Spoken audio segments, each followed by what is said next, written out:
The Committee on Homeland Security will come to order. Without objection, the chair may declare the committee in recess at any point.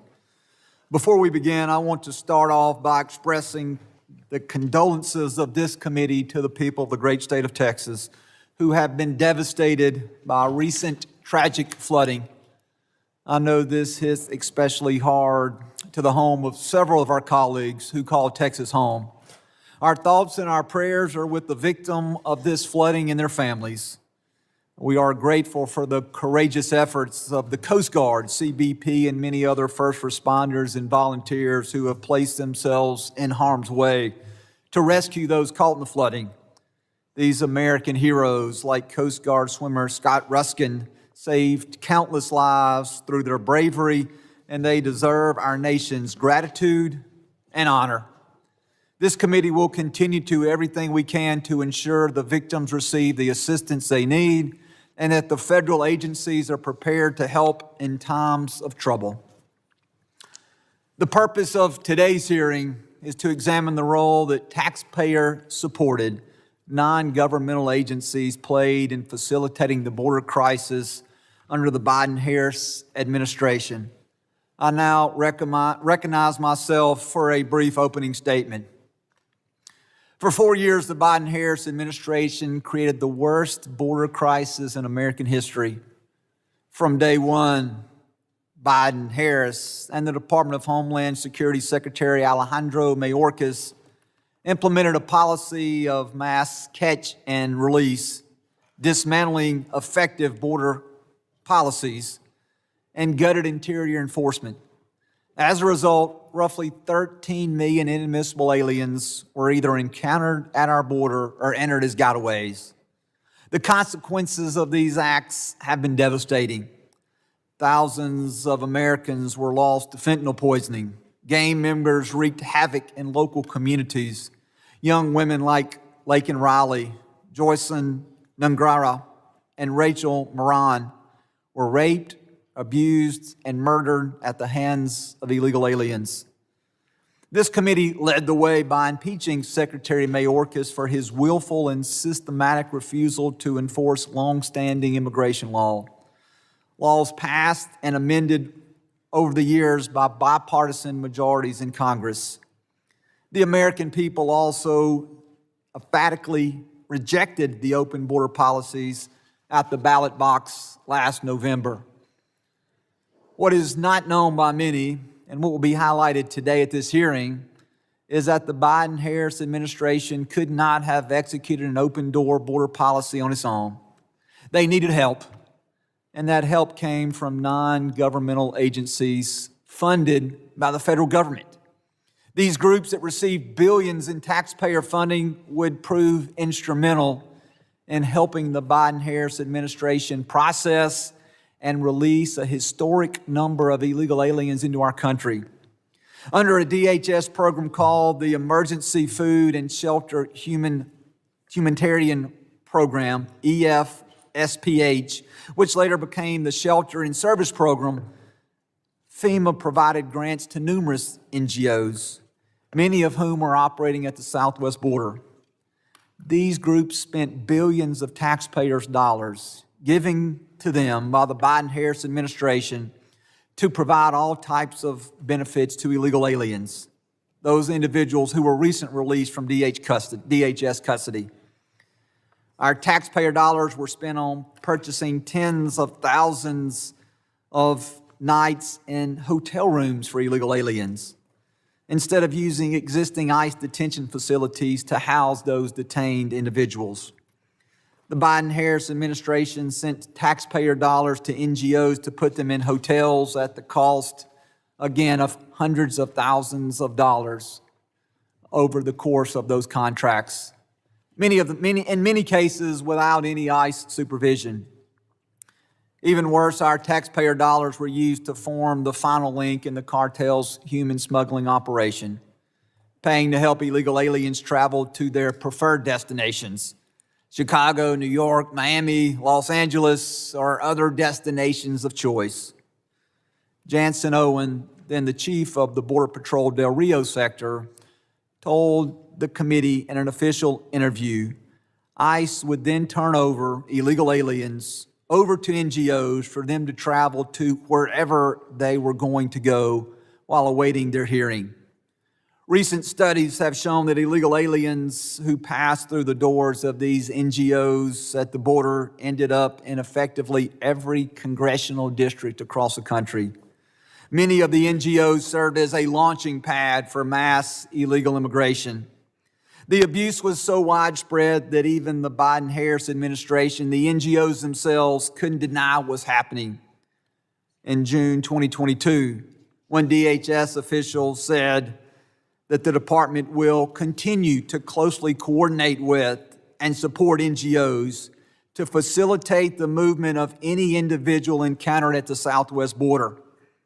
John Martin with the Opportunity Center for the Homelessness, an NGO in El Paso, said that his organization works with illegal aliens to, quote, facilitate travel to destinations of their choice, end quote.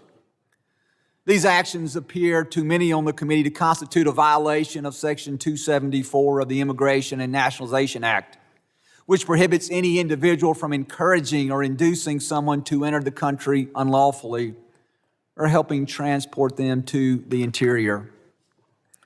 Corruption and waste were rampant in the spending by the NGOs. Under the Biden-Harris administration, DHS's top watchdog audited millions of dollars that had gone to local grant recipients over a 6-month period in 2021. They found that a lack of documentation kept them from determining how more than half the money had been spent. In some cases, they discovered that funds had been used to pay for benefits for individuals who were legally inadmissible to receive them. The Biden border crisis provided to be a profitable business for some NGOs. According to the Free Press, 3 large NGOs involved in handling unaccompanied alien children, the Global Refuge, who received 85% of its revenue from governmental grants, Endeavors, who received 97% of their revenue from governmental grants, and Southwest Keys Program, who received an astonishing 99% of its revenue from the federal government. These 3 groups saw their combined revenue grow to an astonishing $2 billion plus by 2022. I would argue that these groups had a vested interest in prolonging the crisis. One NGO, Southwest Key Properties, used the increase in government funding to raise salaries of officers and officials across the board, including, according to recent media reporting, an increase of over $675,000 increase to their CEO. Many NGOs tried to mislead the public in how these funds were being allocated. This was documented by a recent Florida grand jury investigation that just said that in that investigation, the grand jury said that they were actively obstructing. They were obstructed from determining how these federal dollars were spent. The grand jury also noted that some NGOs received the vast majority of their federal funding from grants, or the vast majority of their funding from federal grants. Pretty interesting for groups that like to call themselves non-governmental organizations. The American people are tired of being told that we should fund the actions of lawbreakers. They are tired of groups encouraging people to cross the border illegally and organizations that facilitate the release of illegal aliens into the interior. When would-be border crossers know that they will receive a host of benefits that await them immediately after crossing the border, they are more likely to make the deadly and dangerous journey. That's exactly what happened under the Biden-Harris watch as millions of vulnerable people put themselves in harm's way at the hands of cartels and smuggling groups. An untold number perished along the route. Tens of thousands of more suffered physical and sexual abuse on the way, and many are still trapped today, paying off their cartel debt through forced labor or working in the sex trade. We can and should look for ways to care for the vulnerable and less fortunate, but using taxpayer dollars to undermine our laws and the well-being of Americans and migrants alike is not the way to do it. We cannot let taxpayer dollars be used to facilitate lawbreaking, and we must shine a light on this disgraceful step as we begin to hold these organizations accountable. This cannot, on our watch, ever be allowed to happen again. With that, I would like to recognize the ranking member and my friend from my home state of Mississippi, Mr. Thompson, for his opening statement. Thank you very much, Mr. Chairman. Welcome also to this hearing, and I look forward to the information we get. But before we begin, I want to express my heartfelt condolences to the families of those who lost lives in the tragic Texas flooding on Independence Day. Our thoughts and prayers are with them. Also, I want to say that we had a smaller flood. Nonetheless, we lost lives in New Mexico, and we want to acknowledge that also. Mr. Chairman, my Republican colleagues and the Trump administration are waging a war on faith and civil society in the United States. That is a real inside job. So let's talk about it. Faith-based service and civic associations bring Americans together in pursuit of the greater good, and that threatens Donald Trump and MAGA Republicans because they believe their political strength lies in driving wedges between people. In their pursuit of political power, Donald Trump and MAGA Republicans are ripping apart the fabric of what makes America great, our freedom to believe, to practice our faith, and to associate in civic organizations that help us in our pursuit of happiness. Donald Trump started his second term by attacking religious organizations, and he's not rested since. On the first day in office, Donald Trump paused foreign assistance for the needy, harming the work of faith-based religious agencies. On his second day in office, Donald Trump decided that deportation forces could begin entering houses of worship to arrest migrants. After a week in office, Donald Trump, OMB, attempted to freeze federal grants, including the nonprofit security grant program, which helped houses of worship protect themselves from violence. Republicans on this committee appear to want that on that action. Just read the Republicans' press release about their vindictive investigation of American charities and this sham hearing. Republicans falsely accuse Catholic, Jewish, Lutheran, Methodist, evangelical, Muslim, and secular charities that feed, clothe, and aid the needy of having, quote, supercharged the business model of cartels, end quote. That is a slanderous accusation and fringe conspiracy theories with no basis in reality. Republicans sent out 215 letters falsely accusing organizations of wrongdoing, even though most of the organizations don't receive federal dollars or provide direct services to migrants. This is a scare tactic, plain and simple. Republicans' so-called investigation and today's hearing are shameful abuses of congressional power to bully people for how they choose to exercise their religion and help their fellow man. It's an attack on diverse faith-based organizations over their religious practices, and is a threat to charities that do humanitarian work Republicans do not like. It does not surprise me that the chairman of this committee, Mark Green, is absent for his last full committee hearing before retiring to Guyana. I, too, would be embarrassed if I had to sign off on this hearing.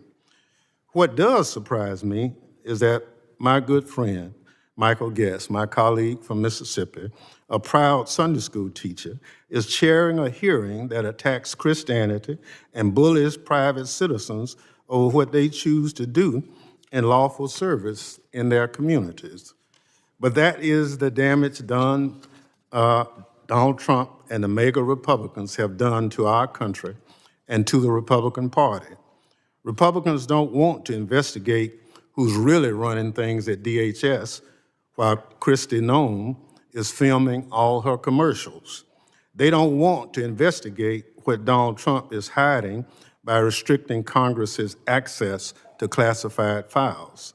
They don't want to investigate why the Trump administration deported sick American kids. And they don't want to investigate how thousands of calls from flood survivors in Texas went unanswered by FEMA. Instead, committee Republicans are attacking charities and religious organizations for providing food, clothing, and shelter to people in need. Let me be clear. Republicans have voted for years across multiple presidential administrations to fund humanitarian programs that provide food, shelter, basic medical care, and transportation for migrants. That includes 10 Republican members of this committee, including every single Republican currently running to be the next chairman. Now, suddenly, they have a problem with a program they supported, and they need a distraction. I might add, the program they're criticizing actually came about under the Trump administration. And somehow we say this is a Biden program, but it was created when Donald Trump was president. Well, let me say, it's shameful that Republicans on this committee are scapegoating charities and churches that help the needy just because some of the needy happen to be migrants. It's hypocritical that my colleagues across the aisle are attacking programs that authorized and funded. It's pitiful that Republicans would violate Americans' First Amendment rights to freedom of religion and association just to distract from Kristi Noem's failed natural disaster response, Donald Trump's illegal and cruel treatment of migrants, and this administration's weaponization of DHS. If committee Republicans truly wanted to oversee how DHS used the funding they supported to help local governments and charities would provide essential services to migrants, they would have invited FEMA here to testify since it administers the Emergency Food and Shelter Program. On that point, let me say, we've been here since January 20th. We've had one administration witness come before this committee, one, and that was the FEMA administrator. We haven't seen anybody else in the third largest government agency. Republicans would have invited Customs and Border Protection to testify since CBP worked with FEMA to establish the Shelter and Services Program. Our Republicans would have invited Secretary Noem to testify since the funding Republicans have questioned about flowed through DHS. Somehow, Republicans forgot to ask Secretary Noem about the spending during her only appearance before this committee this year. But Republicans did none of that. Instead, they invited a private panel of witnesses to perpetuate Republican attacks against organizations that are feeding, sheltering, and helping the least of our brothers and sisters. Many on the other side purport to be Christians, but their actions today do not square with anything I learned in church. This is a shameful spectacle, Mr. Chairman, and frankly, it's un-American. In closing, I want to say a word to the organizations being targeted by the other side. I know many of you are watching today and worried that your work is being disrupted by these baseless attacks and that people are suffering as a result. Please know that those of us on this side of the aisle support your constitutional right to live out your faith and act on the courage of your convictions as citizens of this great country. Nothing could be more American than that.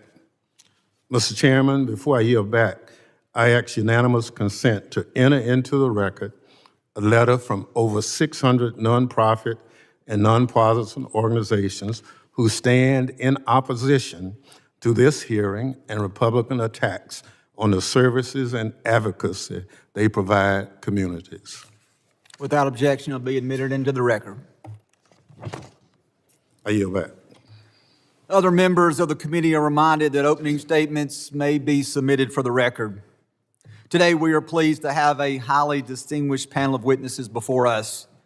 I would ask that our witnesses please rise and please raise your right hand. I will administer the oath. Do each of you solemnly swear the testimony that you will give before the Committee on Homeland Security of the United States House of Representatives will be the truth, the whole truth, and nothing but the truth, so help you God?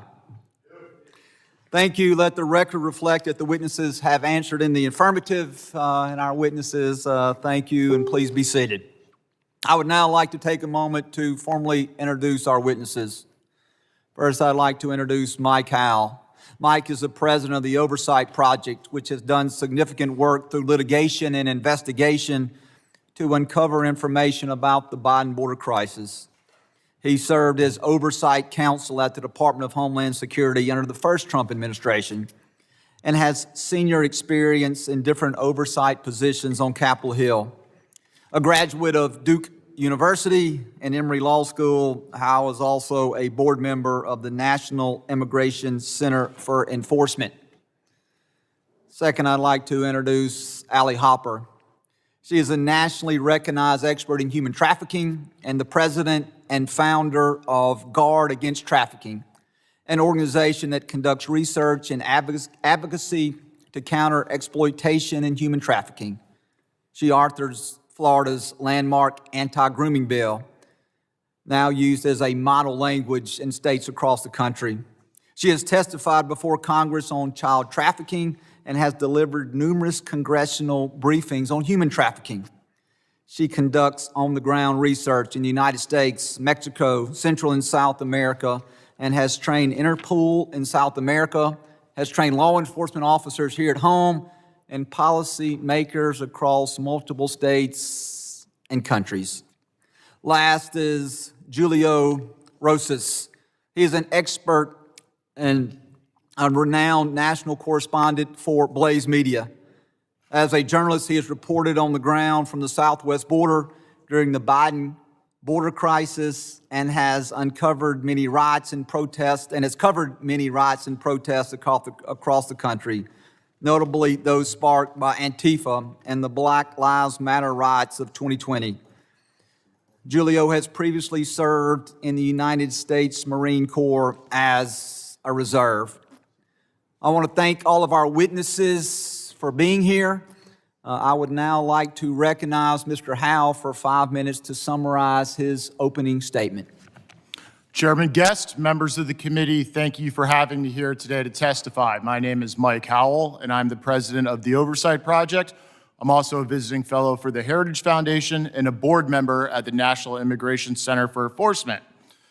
I especially thank you for giving me a platform to plead with members of this body, all on the Democrat side, to stand down on their threats against the men and women of Immigration and Customs Enforcement. The violence is getting out of control, and it is fueled by the demagoguery of politicians.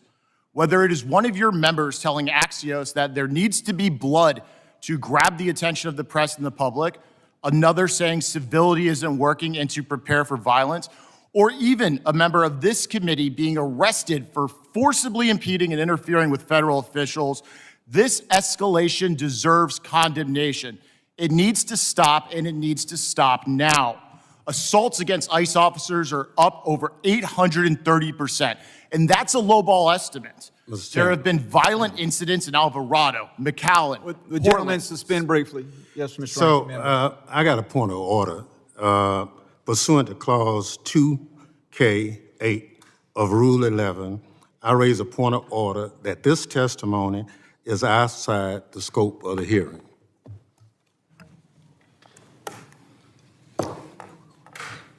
I would object to that position, Mr. Chairman. That's absurd. I would object as well. Man has a right to his 5 minutes of testimony.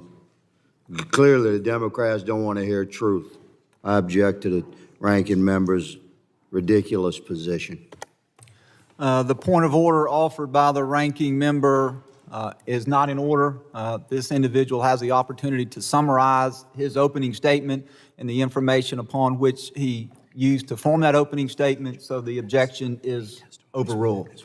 Mr. Chairman, if I may, obviously I'm going to appeal the ruling of the chair and ask for a vote. But again, you know, this guy has an opinion. Mr. Chairman, Wait, do you? Mr. Chairman. No, I respect it. The chair has ruled that his testimony is part of the basis upon which he is briefing this committee, and it will be used to talk about his ultimate findings as it relates to the purpose of this committee. I understand your objection. The objection has been overruled. If you would like to challenge that, you are welcome to challenge that. Is the ranking member challenging the ruling of the chair? Mr. Chairman, I challenge the ruling of the chair. Is and there a appeal. motion? I have a motion. What's that motion, Mr. Motion to Higgins? table. There is a motion to table. The gentleman has moved that the motion to table, this is privileged and non-debatable. So we will then, is there a second to the motion to table? I second. Motion and several seconds of the motion to table. All those in favor of tabling the motion, please signify by saying aye. Aye. Any opposed? No. And the ruling of the chair, the ayes have it, and the motion is tabled. Mr. Chairman, I ask for a recorded vote. As do I. A recorded vote has been requested. We would ask the clerk to please call the roll.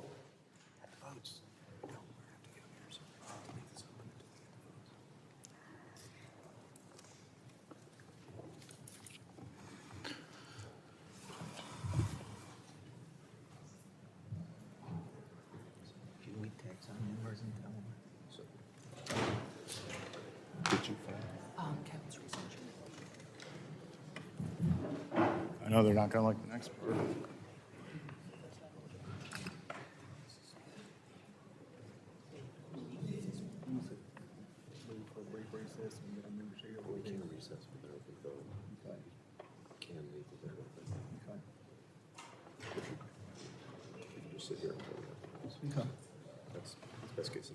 Well, we'll just sit around.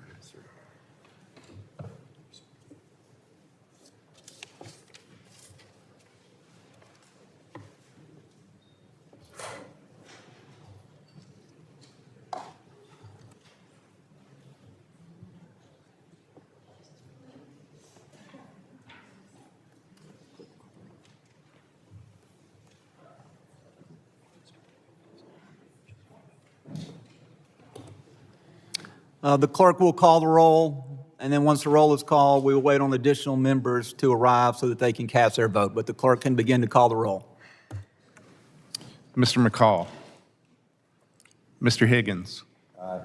Mr. Higgins votes aye. Mr. Guest. I'm sorry, Aye. apologies. Mr. Jimenez. Aye. Mr. Jimenez votes aye. Mr. Pfluger. Mr. Garbarino. Ms. Green.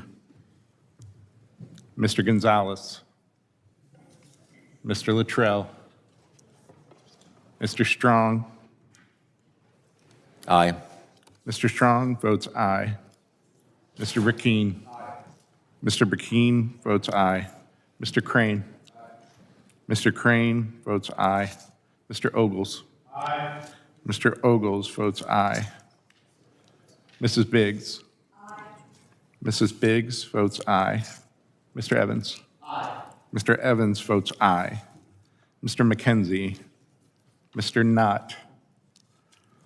Ranking Member Thompson. Nay. Ranking Member Thompson votes nay. Mr. Swalwell. Mr. Correa. No. Mr. Correa votes no. Mr. Tanadar. No. Mr. Tanadar votes no. Mr. Magaziner. Mr. Goldman. No. Mr. Goldman votes no. Mrs. Ramirez. No. Mrs. Ramirez votes no. Mr. Kennedy. No. Mr. Kennedy votes no. Ms. McIver. No. Mrs. McIver votes no. Ms. Johnson. Mr. Hernandez. Ms. Poe. Mr. Carter. Mr. Carter votes no. Mr. Green?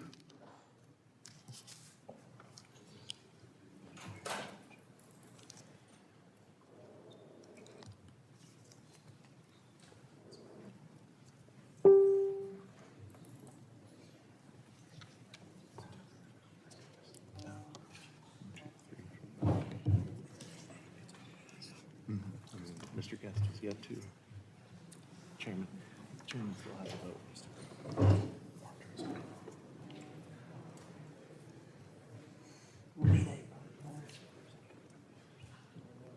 Yeah, all the same things I do. Okay.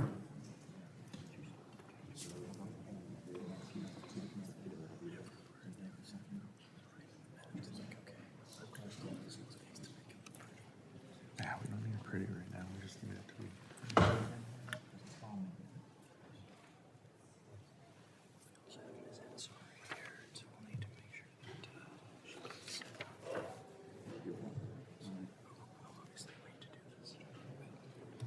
Are there other members that wish to have their vote recorded?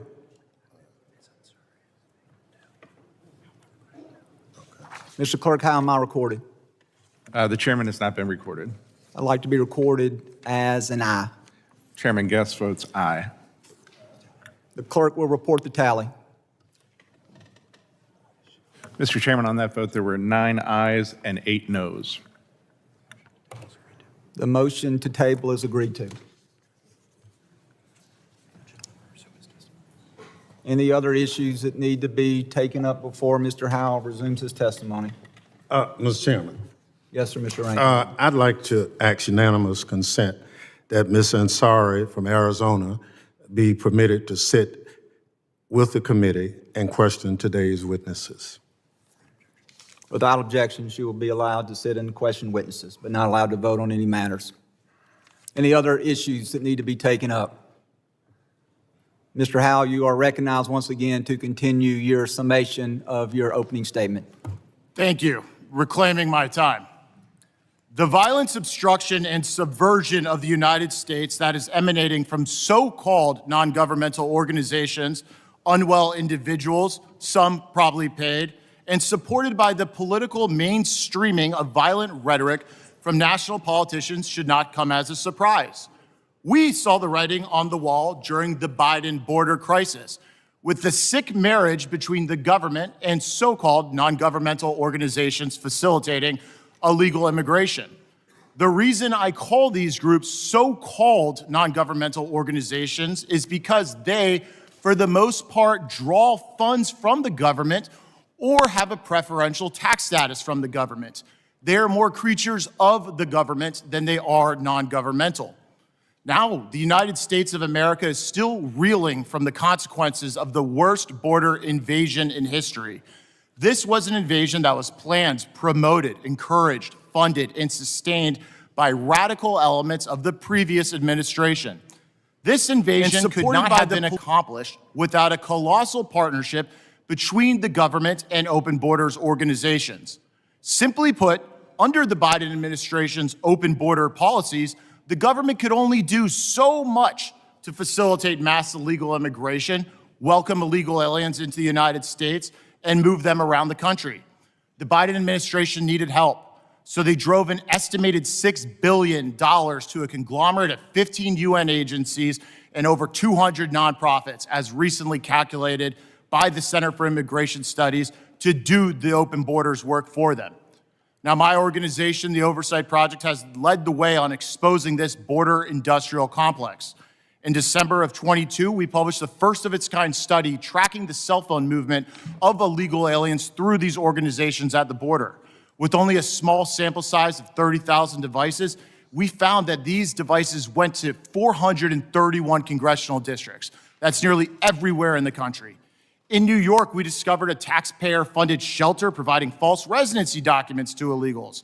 In Mexico, we discovered flyers at an illegal alien staging camp encouraging illegals to remember to vote for Biden when they got in the U.S.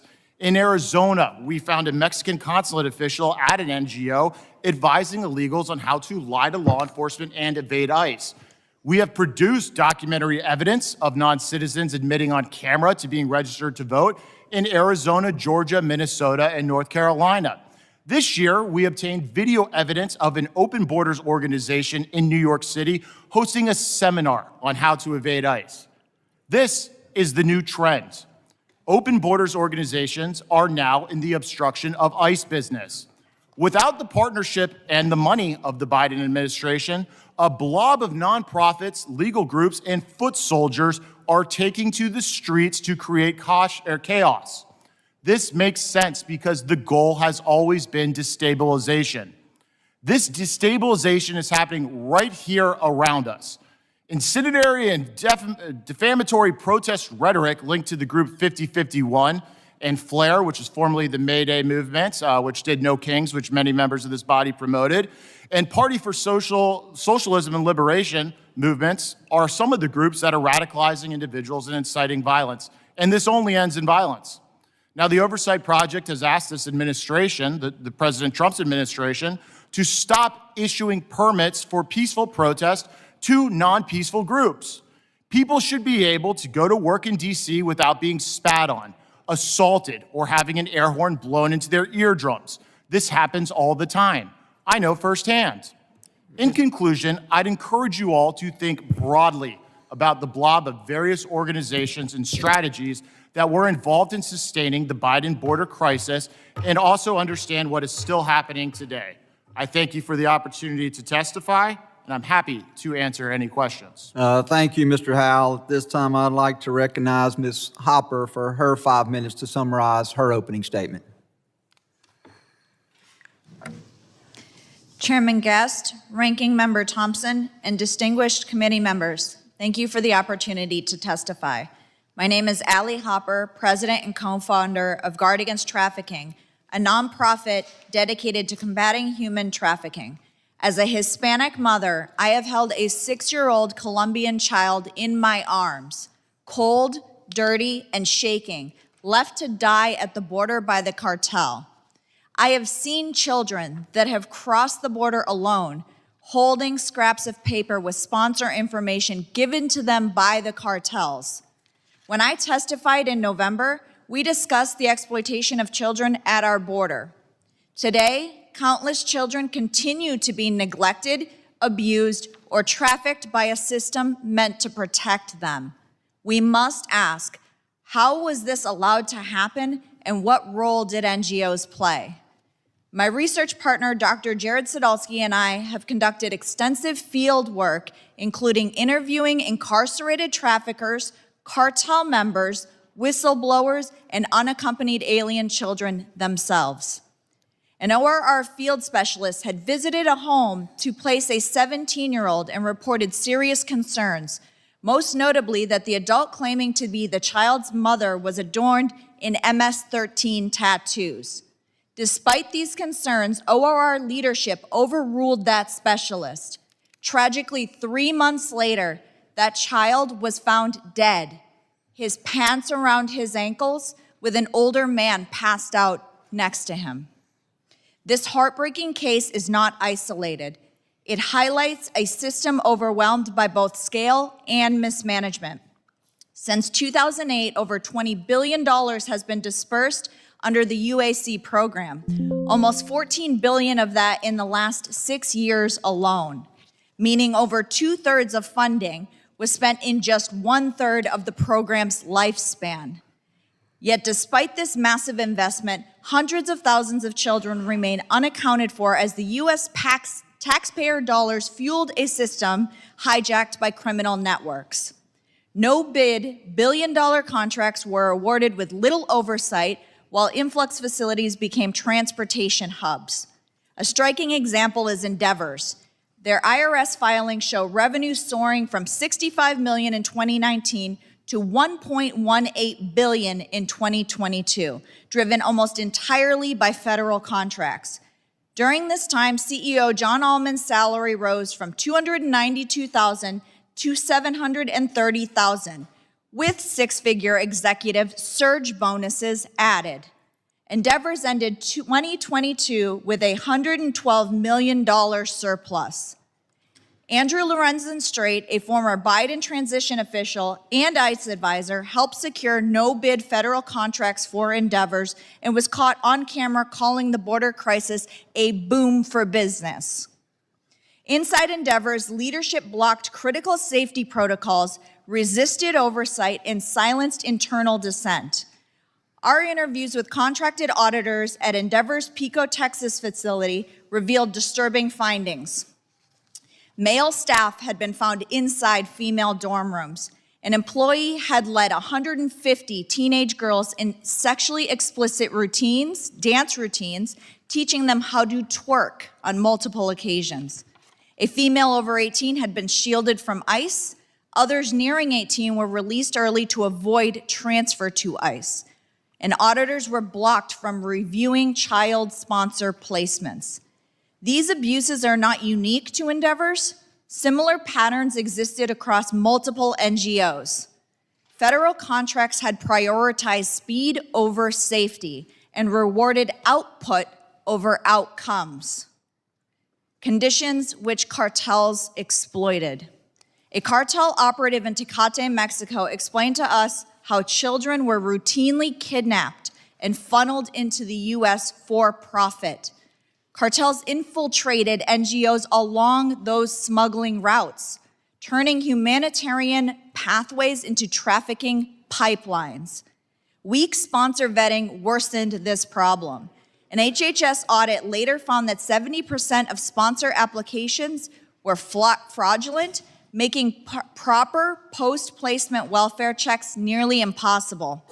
Recently, we discovered about 117 unaccompanied children believed to be trafficked on a farm in the Midwest, where our intervention sparked a current investigation. These cases are emerging nationwide. Last week, ICE and CBP arrested about 361 illegal aliens at 2 cannabis farms in California, finding 10 unaccompanied children. So where do we go from here? This is not about politics, it's about protecting children and confronting modern-day slavery. Good intentions and humanitarian missions must never excuse harm when policies enable exploitation. Accountability and decisive action must ensure it never happens again. Thank you, Ms. Hopper. I now recognize Mr. Rosas for 5 minutes to summarize his opening statement. Mr. Chairman, I want to thank you for the opportunity to speak today about this important topic. I've been covering the U.S.-Mexico border as a reporter since 2019. I saw firsthand how secure the southern border was during President Trump's first term. I went on to be at the southern border for the next 4 years to document the deliberate and horrific open border policies implemented by the Biden-Harris administration. The numbers don't lie, the videos don't lie. What our country experienced was a deliberate invasion at the behest of the previous administration. Their efforts could not have been possible without the non-governmental organizations who provided the federal government the ability to flood our country with people who brazenly cross our borders illegally. The NGOs located along the border were often the first place processed migrants went to after being released by Border Patrol. These organizations helped the Biden-Harris administration avoid the bad optics of released migrants having to be on the street due to the large volume of overcrowding in certain sectors. Even with those efforts, the mass overcrowding still resulted in people sleeping on the streets, sometimes during the winter. Ultimately, the goal of these NGOs was to get people to their desired destination within the United States and get them settled in, even though their legal status was far from being secured. I would often see volunteers or staffers at the airport when I left the border, guiding these processed migrants to ensure they made their flights. A few times, I saw them ushering unaccompanied minors. This is haunting to think back on now, knowing that Biden's HHS lost track of tens of thousands of minors once they reached their supposed final destination. By having this guaranteed help once they reached U.S. soil, illegal aliens had greater incentive to put their lives in danger by traversing through the Darien Gap in cartel-controlled territory in Mexico. One shelter in El Paso told me in 2023, around 80% of the women who had come to them had been raped, sometimes in front of their children. This highlights that despite the NGOs having the stated goal of helping these people, their help ends up harming the people who would go to use their services. Yes, they made it to the United States, but at what cost? Congress needs to ensure taxpayer dollars cannot be used to go towards enabling an invasion of our country ever again. It is a misuse of taxpayer dollars, and most importantly, it's a betrayal to the American people. Our tax money should be going towards Americans first and foremost. Instead, millions of dollars went to organizations such as Catholic Charities and International Rescue Committee. The reason why it's important to not let this happen again is because the 4-year-long border crisis facilitated by these NGOs is the reason why there are riots in sanctuary cities today. President Trump campaigned and won on carrying out mass deportations. And the American people want to undo the damage inflicted by the Biden-Harris administration. NGOs have even made an appearance at the recent unrest happening in Los Angeles County. A recent example of this is federal agents arresting 4 people for interfering with an operation by allegedly placing homemade spikes on the road with the intention to damage their tires. On their person was a bag branded with the logo of the Coalition for Humane Immigrant Rights Los Angeles. Congress needs to look into whether NGOs are supporting people directly or indirectly who are currently interfering with federal operations. I can tell you that while Americans are happy the border crisis is finally over, they want to see accountability, and I believe Congress can make that accountability happen should you decide to act. And since I have a little bit of time left, I want to say I'm here testifying today as a proud Latino, but most importantly, I'm here as an American citizen. This is my country, this is my home, this is where I grew up in. And that is why the rhetoric coming from one side of the aisle about these operations saying, no, no, no, we got to keep our cheap labor so that we can maintain our standard of living proves that they want to view Latinos simply as an underclass to siphon votes from and fearmonger from every time that there's an election. They're content with keeping us as that servant underclass, and that is why it is disgusting to see them criticize that recent raid in Ventura County where they found unaccompanied minors working alongside convicted sex offenders at a cannabis farm. No, we got to keep them there because or else how else are we going to get high if we can't have unaccompanied minors harvest our weed? It's quite frankly despicable. And the last thing I want to say is that the last time I appeared before this committee, we had one member say that Antifa is just an ideology, it's not a movement, by using an outdated quote from the FBI director. Well, coming back from Los Angeles, Seattle, and Portland just this past month with the recent riots, I can tell you that Antifa is very real, and the fact that they are also connected to that recent attempted ambush at that ICE facility in Texas.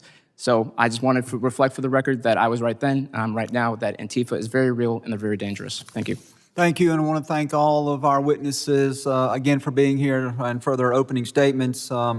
Members will be recognized by order of seniority for their 5 minutes of questioning. An additional round of questioning may be called after all members have been recognized. I'd like to recognize the gentleman from the great state of Louisiana, Clay Higgins, for 5 minutes. Thank you, Mr. Chairman. I appreciate the panelists for being here today. Let me ask you all a yes or no question, and we're going to build this thing out. Do you believe if an employee or an agent of an NGO that is implicated in child trafficking in a criminal investigation, if they cross the threshold of reasonable suspicion and they're investigated, and that investigation leads to the jurisdictional authority, the investigative authority, developing probable cause. So they cross the threshold of probable cause and they're arrested. And then they're prosecuted, and if they're convicted, they cross the threshold of guilty beyond a reasonable doubt, and they are convicted. We're talking about an employee of an NGO that participated willingly during the last 4 years with the trafficking of human beings, including children that were destined to be trafficked into the sex trade. Mr. Howe, do you think that employee of that NGO should be convicted and incarcerated based upon the judicial system and the criminal justice system I just described? Yes or no? Yes. Ms. Hopper? Yes. Mr. Rosas? Yes. Well, I concur. And much to the chagrin of a whole abhorrent industry of child trafficking that prospered from the open border policies of the Biden administration for 4 years, 2021, 22, 23, and 24. Much to the chagrin of these people that made bank, man. We're coming after them. And the this executive branch is building criminal files. So I hope they're watching, and I hope they're frightened, and I hope they're getting their affairs in order, hiring their liberal attorneys to defend them, starting to shuffle their money around. We'll find it. Mr. Howell, are you aware that ongoing right now in our country, if DHS, ICE, FBI, local and state law enforcement agencies working on classified operations to locate, find, and rescue trafficked, tender age, mostly girls. I'm talking about girls under 14 and younger across the country that were trafficked into our country in 2021, 22, 23, and 24. Are you aware that those operations are ongoing? Yes, sir. They're trying to find the children the Biden administration lost. Thank you, Mr. Howell. Ms. Hopper, are you aware? I am. Mr. Rosas? Correct, I'm aware. Thank you. Would you be surprised that according to my research, which will very soon be revealed next week, they've rescued so far 35,000 tender age kids. How you like that? Now, according to Ms. Hopper's research, which I find fascinating, and everybody up here should, 70% of the documentation turned in by so-called sponsors, which were lined up by who? The NGOs.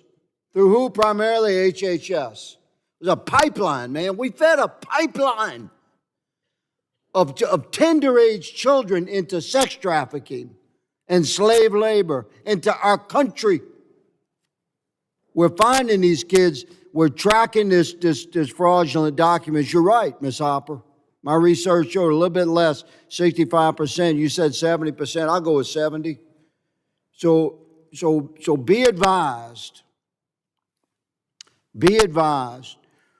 We are building out case files, criminal case files. We're interviewing these 35,000 kids, and we're finding out exactly what the hell happened, how they ended up in the nightmare where they were, and we're rescuing more. And there's nothing anybody can do about it. We're going to identify these children, we're locating these children, we're rescuing these children, and we're building out criminal files based upon the testimony of these young teenagers and the documentation of fraudulent vetting. And many of these NGO employees are going to find themselves wearing orange, be their new favorite color. Mr. Chairman, I appreciate the indulgence. I yield. Gentleman yields. The chair now recognizes Ranking Member Thompson for his 5 minutes of questioning. Thank you very much, Mr. Chairman. Mr. Chairman, you and I both are from Mississippi, and we know all too well the sense of devastation and hopelessness experienced by disaster survivors. Many of the nonprofits the majority is attacking today under your leadership are the very people who rush to support our constituents in their darkest days. It is a disappointing way to begin your tenure as chairman if your conference does, in fact, select you for that post. Mr. Chairman, you have read the same reporting I have. You've heard the same whispers of concern about the administration's action decimating staff across the department. And you've seen the horrific results of the department's gross incompetence in just six short months. As of July 4th, weekend began, the deadliest floods in Texas history were wreaking havoc in communities across the state. Over 130 people died, including nearly 30 campers and counselors at an all-girls Christian summer camp. Now, we know that because of Secretary Noem's policies, FEMA's urban search and rescue teams were not deployed until at least 72 hours after the flooding began, and FEMA's recovery center contracts were allowed to lapse. Disaster survivors called FEMA for help, but it answered only 35% of their calls. As Texans suffered, Secretary Noem was posting glamour shots for her South Dakota official portrait on Instagram. Apparently, federal disaster response can wait but Instagram posts cannot. President Reagan once said the 9 most terrifying words in the English language were, "I'm from the government and I'm here to help." Secretary Noem's DHS has proven that it's far scarier when you call the government for help and no one answers. The Secretary has also allowed ICE to execute racist immigration raids, haphazardly rounding up Americans and migrants alike based on skin color, ethnicity, and the language someone speaks. She has defied court orders to halt deportation and timely returns wrongly deported individuals. Worst of all, the Secretary has overseen the deportation of American citizen children, including a 4-year-old with cancer, which I suppose is something you might expect from someone who's proud of shooting her puppy in the face. The Secretary has empowered unqualified mega lackeys to manage critical anti-terrorism operations charged with protecting our communities from hate-filled violence. As we face increasingly sophisticated cyber threats, the Secretary has harassed nearly 1,000 cyber experts at CISA into quitting their jobs and eliminating its election security work because the president is still upset that he lost the 2020 election. Though she might have been reluctant to respond to the multiple oversight requests made by committed Democrats, she's managed to find time to go on television to gaslight the public. Secretary Noem has a lot of answers for Republicans have impeached cabinet secretaries for less, for noting, in fact. For those reasons, Mr. Chair, pursuant to Clause 2K6 of Rule 11, I move that the committee subpoena Department of Homeland Security Secretary Christy Lynn Noem.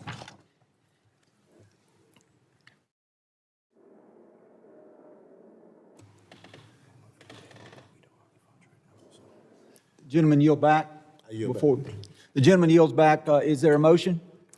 Move to table the motion. There is a motion to table. The committee will suspend at this time.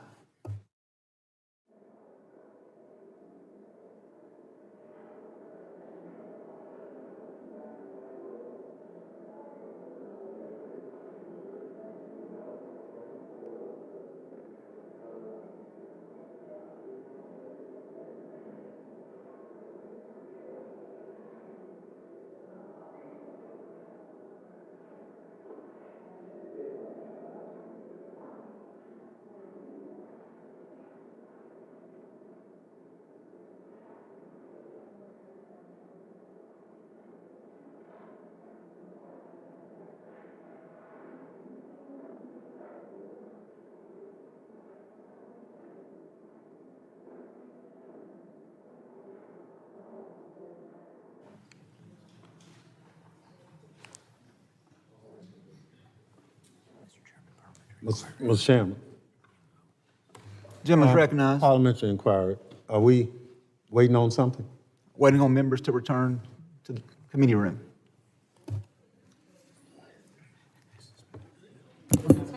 So will you entertain that request from the minority when we don't have enough members to defeat a vote? Ms. Goldman, the committee hearing at this point is in suspension per the rules. I have the ability to call us into suspension, and that's where we are at this point. No, I understand. I'm just wondering if you're going to do it similarly and equally for the minority, or you're just going to make it for the majority. Quality. Mr. Chairman, I know this is your maiden voyage, but there's a motion on the floor, and you can't recess a motion because the members are not here. The committee is not in recess, Ranking Member Thompson. Well, that's what you said. I'm sorry, the committee has been suspended.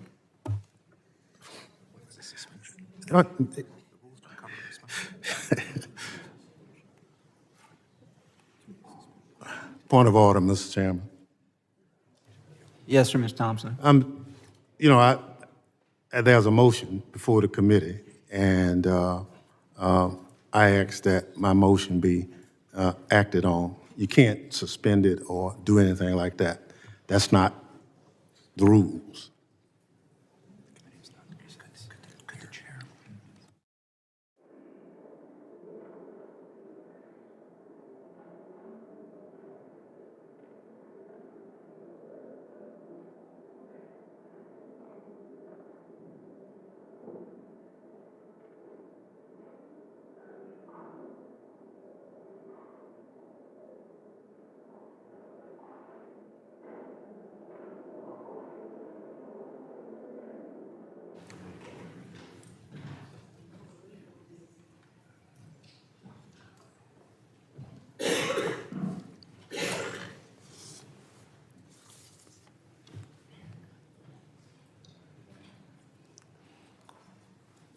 Mr. Chairman, the rules don't, of this committee don't allow for just to stop. And I'm just asking that we go forward with the motion. The chair has already explained where we are at this point, Mr. Thompson, and until additional members return to the chamber, we will not be moving forward. That, you know, I'm just saying that if we following the rules of the committee, what you're doing is not in the rule. Your point has been made and is in the record that you do not feel that I'm following the rules. That has been made clear, Mr. Thompson, and so you can continue to make that and continue to put that in the record if you would like. Can you cite to us what rule allows for you to suspend until members return? Parliamentary inquiry. Wow. The people, this is how we break rules all day here.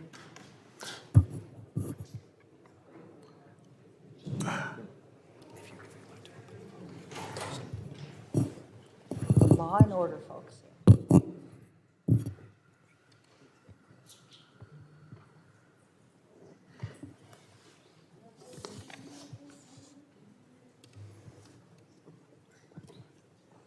That was the most classical. Mr. Chairman, I asked the parliamentary inquiry. Yes, sir, Mr. Goldman.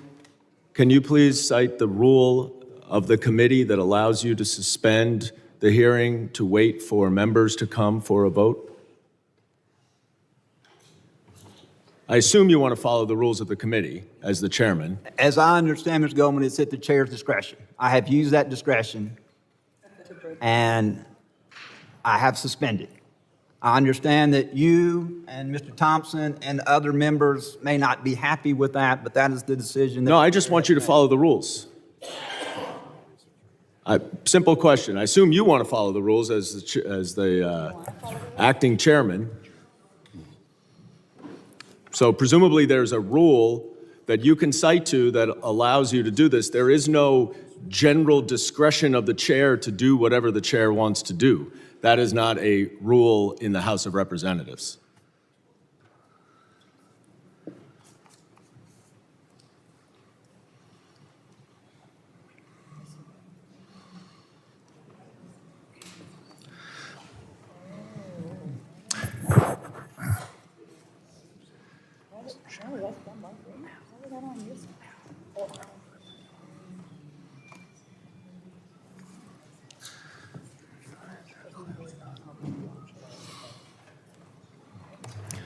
All right, at this time, the motion before the chair is a motion to table. That motion to table is privileged. That motion is non-debatable. All those in favor of the motion to table, please signify by saying aye. Aye. Any opposed, please signify by saying no. No. The chair rules that the ayes have it and that the motion prevails. Mr. Chairman. I'm assuming that there is a request for a recorded vote. Is that correct, Mr. Thompson? There is a request All for a right, recorded there vote. has been a request for a recorded vote. We'll let our clerk get situated.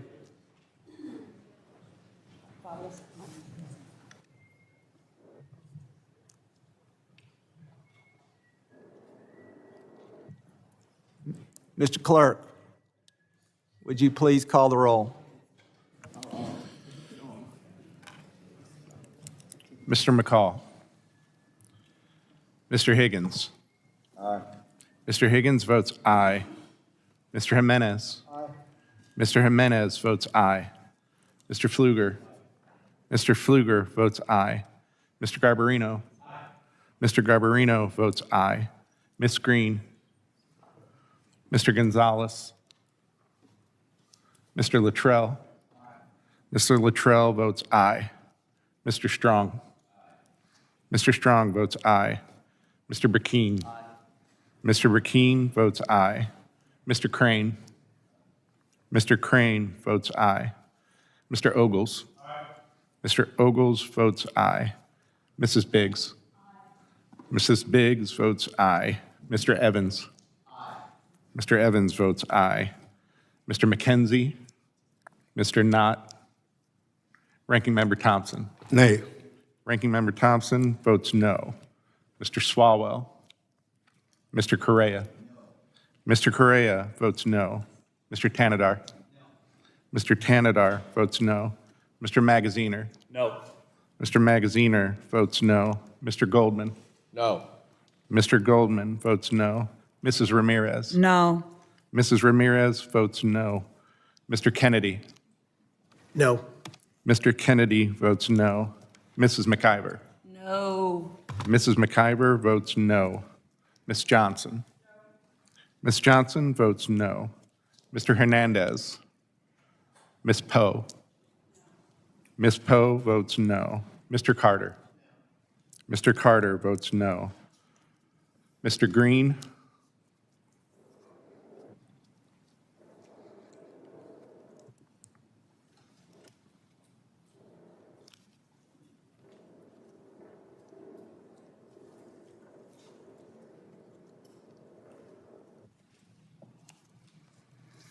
Is that what you got?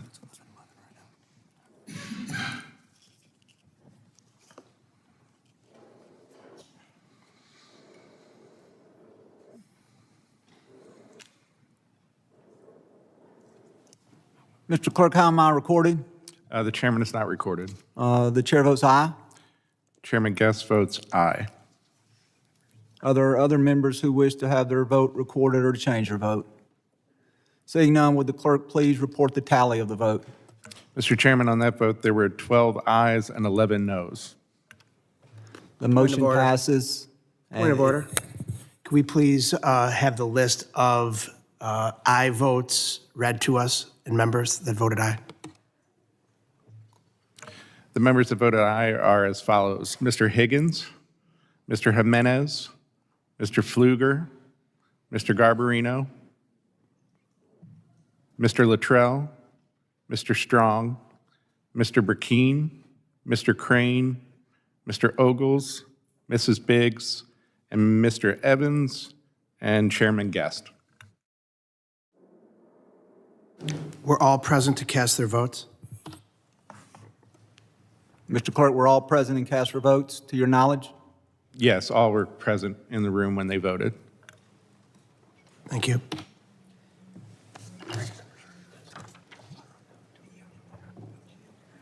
The ranking member has yielded back. At this time, I would recognize myself for my 5 minutes of questioning. I want to respond to some of the allegations contained in the ranking member's opening statement. And Mr. Thompson, I'm assuming that you didn't write that statement because you have known me for some period of time. I know you to be someone who, that I have a long-standing relationship with, and do not believe that you would write an opening statement attacking mine or the Christianity of any other member of this committee. I don't believe that you would weaponize my religious beliefs. I don't believe that you would criticize me because I choose to teach Sunday school in my church, and to somehow say that because I'm a Sunday school, because I'm a Christian, that me being a part of this hearing somehow, in some way, flies in the face of my religious beliefs. Because what we're doing here today is we are not casting a broad net on every non-governmental organization, every nonprofit. We are instead focusing this hearing on those who have profited off of the illegal immigration that we saw under the Biden-Harris administration. I have mentioned nothing in my statement about nonprofits such as Red Cross, Catholic Charities, Samaritan's Purse, Doctors Without Borders, nonprofits who actually take money and use it for the good, who are out there collecting money from their congregation, from members of the community who wish to give back. Instead, this hearing is focused on those handful of nonprofits who received their money almost exclusively from grants from the federal government, but yet still claim to be nonprofits.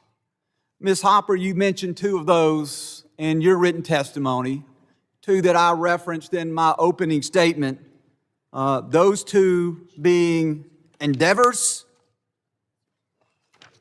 who, according to my information that I received, endeavors received 97% of their funding from federal or local grants. They weren't out raising money. They weren't out there ringing the bell there at Christmas asking people to give money. They weren't in churches asking members of the congregation to please give to these organizations. They were instead an arm of the federal government in that they received 97% of their funding. And then Southwest Key Properties was an NGO that blew past that. 99% of their funding came from grants from the federal government. And what did these organizations do with that? You talk about in your testimony, Ms. Hopper, you talk about Endeavor, that in 2020, Endeavor reported $52 million in revenue. That in 2021, they reported $658 million in revenue.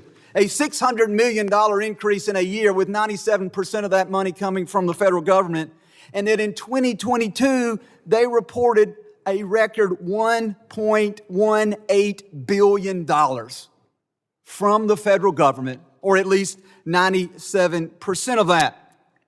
You talk about how executives for Endeavor padded their pockets, that with this increase in revenue comes increase in salary, that the compensation for the CEO doubled. You talk about these particular CEOs that I mentioned, instead of using that money to protect children, they were treating this money like venture capitalists. You also stated in there that an Endeavor's individual, someone within their organization, said that the border crisis was a boom for business. In an article from the New York Post, they talk about another one of these nonprofits. They talk about Southwest Key. The headline says, Texas nonprofit housing migrant kids took $3 billion in grants from Biden administration and boosted executive salaries up to 139% to pull the plug. And so I am offended when people from the other side say that we're not being Christian, that we don't want to help people. We're not saying that all nonprofits are bad. Many of us support and give money and volunteer to those.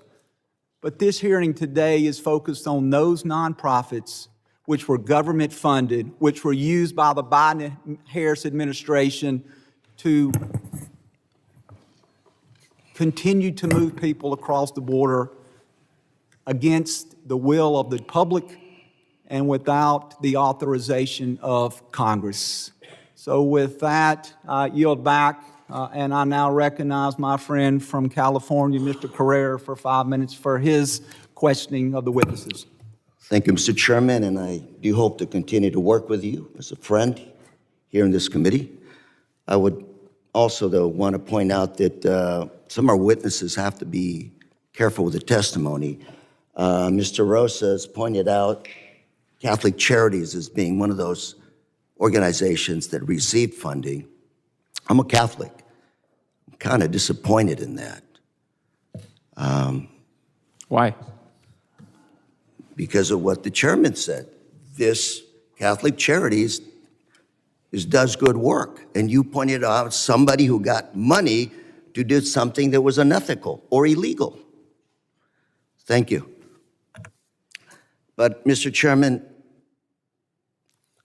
big job here of this committee is oversight, okay? Homeland Security's budget is doubled. The mission, as was pointed out, some of the witnesses here today, was to go after undocumented criminals. Yet back home every day, we're a peaceful, loving community.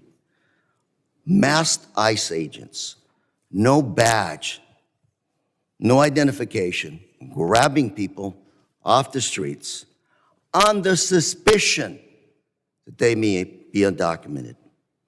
Today, 70% of those apprehended, undocumented, are not criminals. They're hardworking taxpayers. Recently, a pastor in Florida that had been here for 20 years with a stay of removal was arrested. All of you have known, I told you the story, I'll tell it again. Father, 25 years, not a traffic ticket to his name. Father of 3 Marines was apprehended.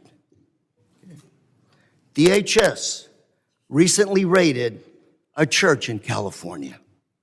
Sanctuary. I thought we're supposed to go after criminals. What authority does DHS have to go after churches? Are these the right people? Not quite sure. Are we creating a national federal police here with unlimited powers?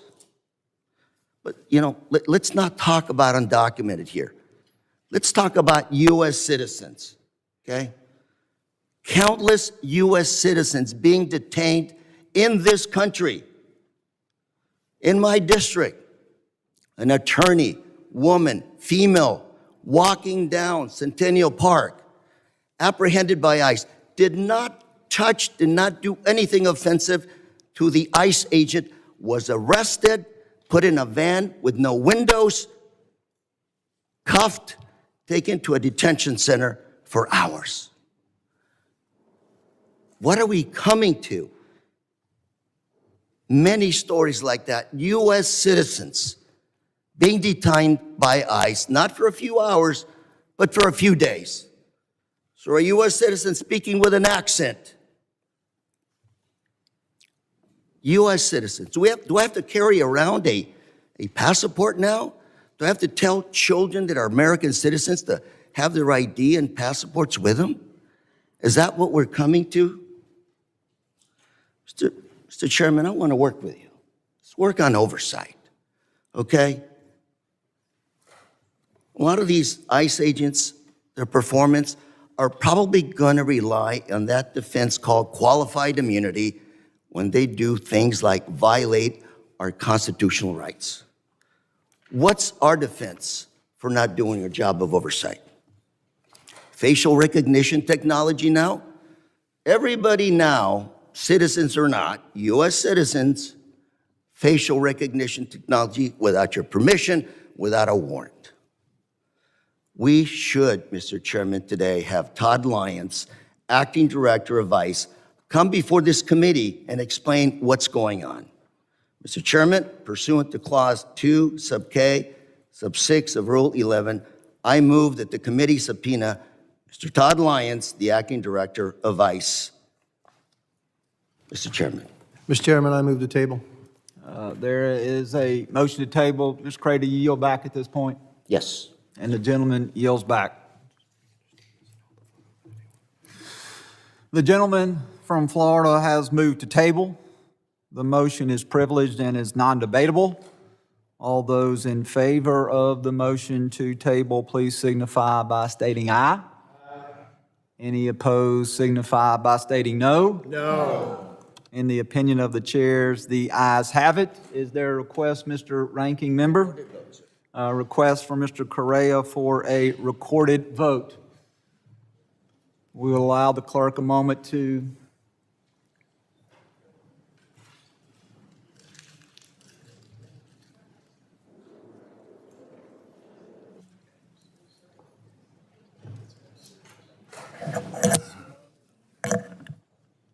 a recorded vote in this matter has been called. Mr. Clerk, if you would please call the roll. Mr. Green of Tennessee, Mr. McCall, Mr. Higgins, Mr. Jimenez. Mr. Jimenez votes aye. Mr. Pfluger. Mr. Pfluger votes aye. Mr. Garbarino. Mr. Garbarino votes aye. Ms. Green. Mr. Gonzalez. Mr. Luttrell. Mr. Luttrell votes aye. Mr. Strong. Aye. Mr. Strong votes aye. Mr. Burkeen. Mr. Burkeen votes aye. Mr. Crane. Mr. Crane votes aye. Mr. Ogles. Mr. Ogles votes aye. Mrs. Biggs. Mrs. Biggs votes aye. Mr. Evans.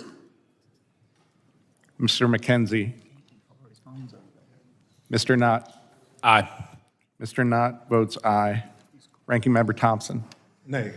Ranking Member Thompson votes no. Mr. Swalwell. Mr. Correa. No. Mr. Correa votes no. Mr. Tanadar. No. Mr. Tanadar votes no. Mr. Magaziner. Mr. Goldman. No. Mr. Goldman votes no. Mrs. Ramirez. No. Mrs. Ramirez votes no. Mr. Kennedy. No. Mr. Kennedy votes no. Mrs. McIver. No. Mrs. McIver votes no. Ms. Johnson. Ms. Johnson votes no. Mr. Hernandez. Ms. Poe. Ms. Poe votes no. Mr. Carter. Mr. Carter votes no. Mr. Green of Texas. Are there other members who wish to have their vote recorded? Mr. Evans is not recorded. Mr. Evans votes aye. Mr. Clerk, how was the chair recorded? The chair is not recorded. Mr. Chair, Mr. Magaziner recorded. Mr. Mr. Clerk, is Magaziner Mr. was not Magaziner recorded? Mr. Magaziner was not recorded. Mr. Magaziner, how would you like to be recorded? Mr. Magaziner is recorded as a no. Mr. Magaziner votes no.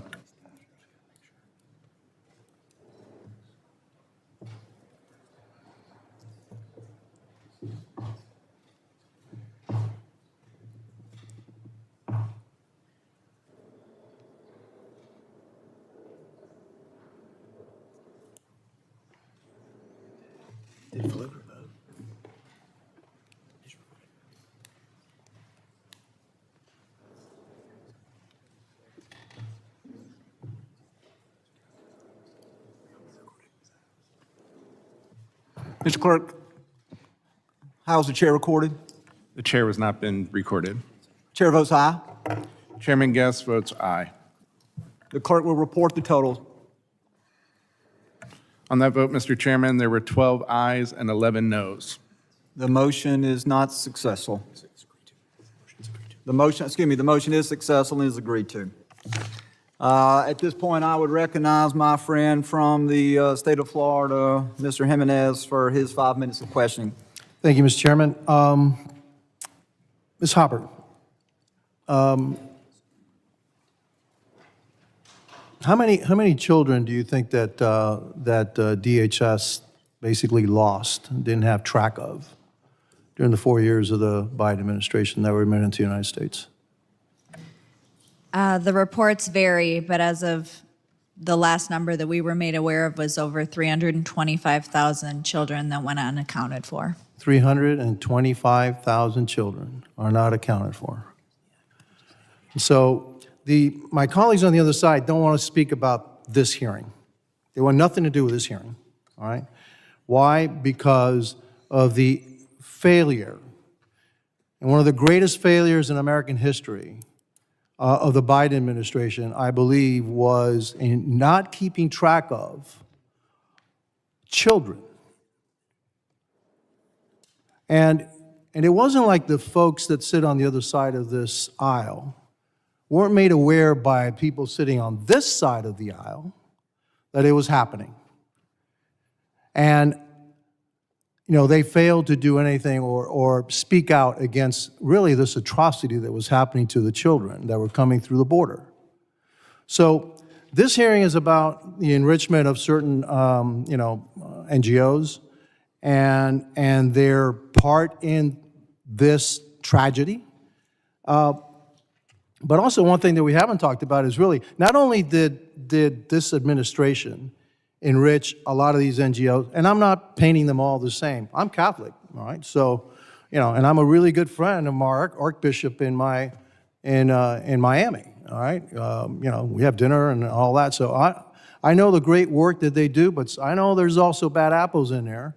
But also the billions of dollars that flowed to the Mexican cartels through human trafficking. And all of it, and you heard, this is not the first time you're going to hear me say it, was done on purpose. Because you can't be that stupid. You can't be that dumb. And so the Biden administration lost track of 300,000 people, children, all right?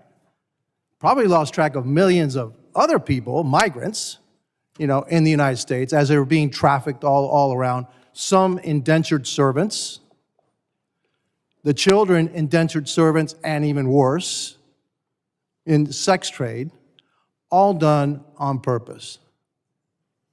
That has to be one of the biggest scandals in American history.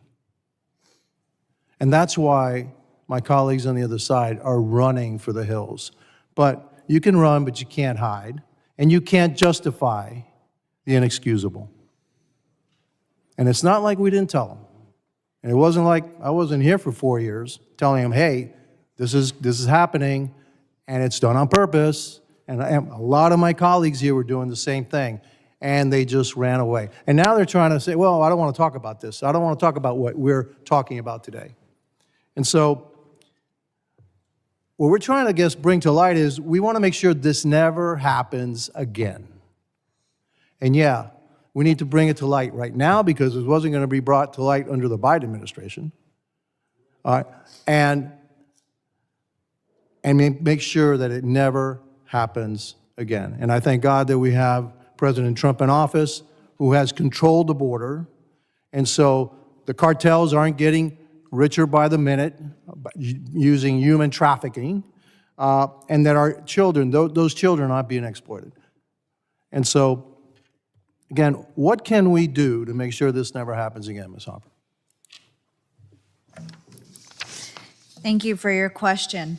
I actually had compiled a couple of policy recommendations. Now, there are more than what that I can provide, but first of all, we need to initiate forensic audits of all ORR contracts over $100 million and potentially suspend funding until completed, along with implementing full clawback provisions for unspent funds and mandate independent federal oversight, standardized tracking, and thorough home studies for UAC placements.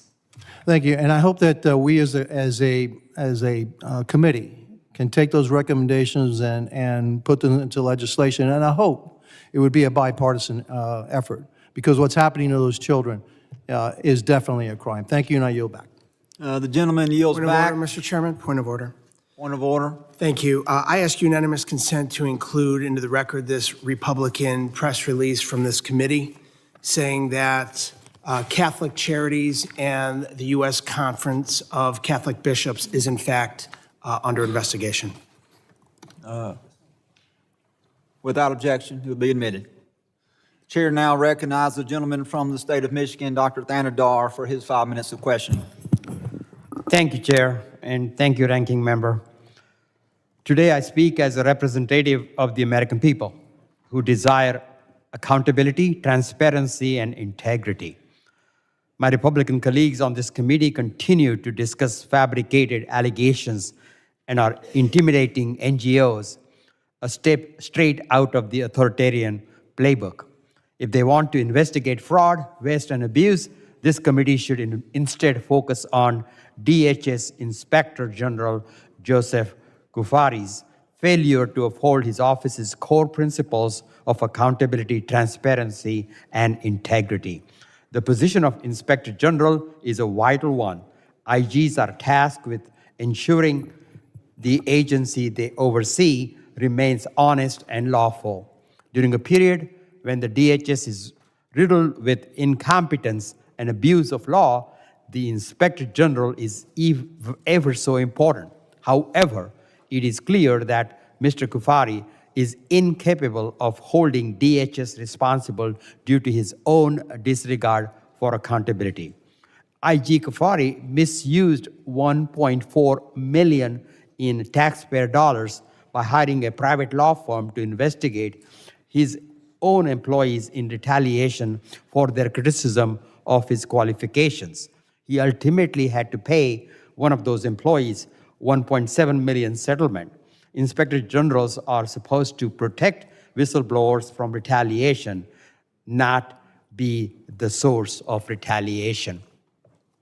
The IG misrepresented himself during his confirmation process by failing to disclose when asked that at the time of his retirement from the Justice Department, he was under investigation by the DOJ's Office of Inspector General for ethics violations. Furthermore, he provided inaccurate and misleading answers with respect to possible misconduct when he was a federal law enforcement officer. We also know that Mr. Kufari routinely deleted text messages from his own government-issued phone, a violation of federal record-keeping laws. Lastly, he continuously obstructed this committee's work by refusing to respond to inquiries and blocking his employees from appearing for transcribed interviews. Investigating all of these controversies, the Council of Inspector General on Integrity and Efficiency, an office then run by a Trump-appointed Inspector General, found that Mr. Kufari had abused his authority and engaged in substantial misconduct, recommending that President Biden fire him. Mr. Kufari's tenure as Inspector General has been marked by fraud, waste, and abuse. He has rendered the very watchdog office meant to protect DHS from abuse and mismanagement untrustworthy and inefficient.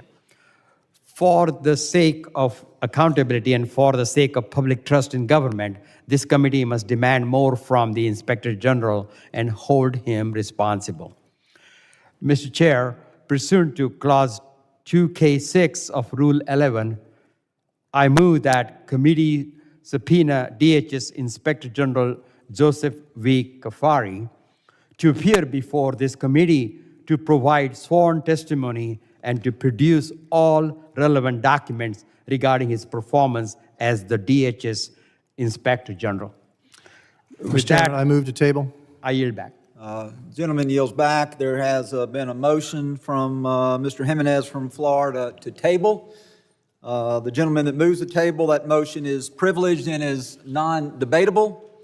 All those in favor of the motion signify by saying aye. Aye.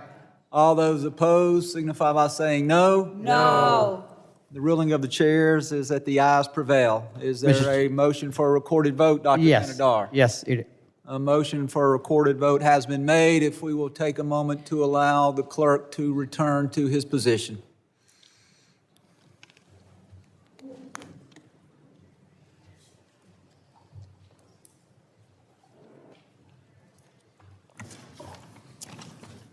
Would the clerk please call the roll?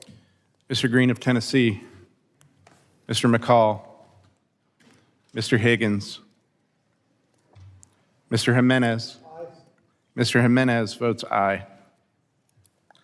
Mr. Pfluger. Aye. Mr. Pfluger votes aye. Mr. Garbarino. Aye. Mr. Garbarino votes aye. Ms. Green. Mr. Gonzalez. Mr. Luttrell. Mr. Luttrell votes aye. Mr. Strong. Aye. Mr. Strong votes aye. Mr. Burkeen. Aye. Mr. Burkeen votes aye. Mr. Crane. Mr. Crane votes aye. Mr. Ogles. Mr. Ogles votes aye. Mrs. Biggs. Mrs. Biggs votes aye. Mr. Evans. Mr. Evans.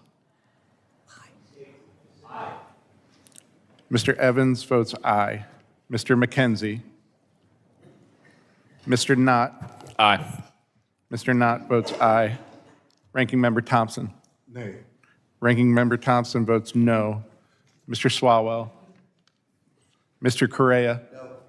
Mr. Correa votes no. Mr. Tanadar. No. Mr. Tanadar votes no. Mr. Magaziner. Mr. Goldman. Mr. Goldman votes no. Mrs. Ramirez. No. Mrs. Ramirez votes no. Mr. Kennedy. No. Mr. Kennedy votes no. Mrs. McIver.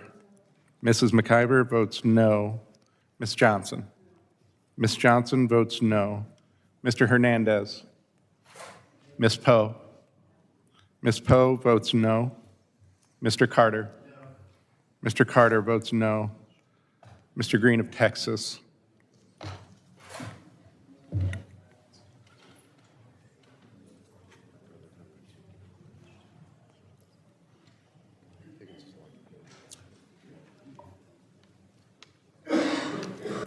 How am I recorded? I'm sorry, I didn't see who the request was from. Mr. Mr. Swalwell. Swalwell is not recorded. Mr. Swalwell votes no.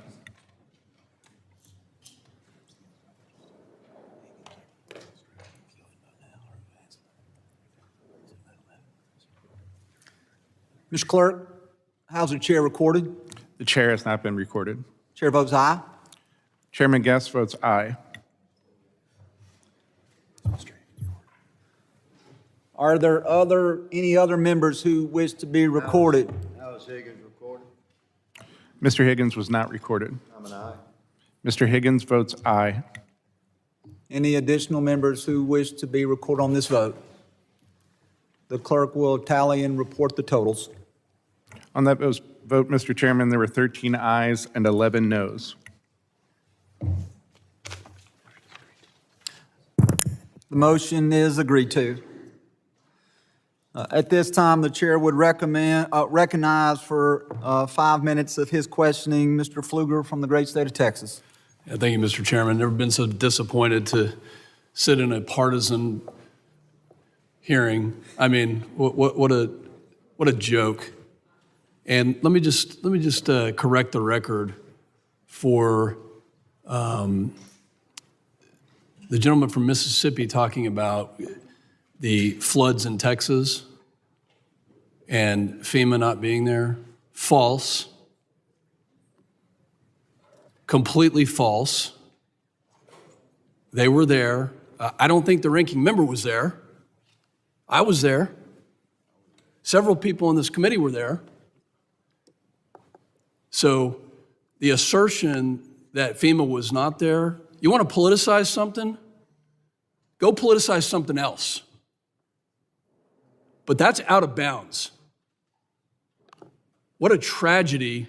And to try to take advantage of that in this space, the Homeland Security space, formed after 9/11, what a tragic statement to make.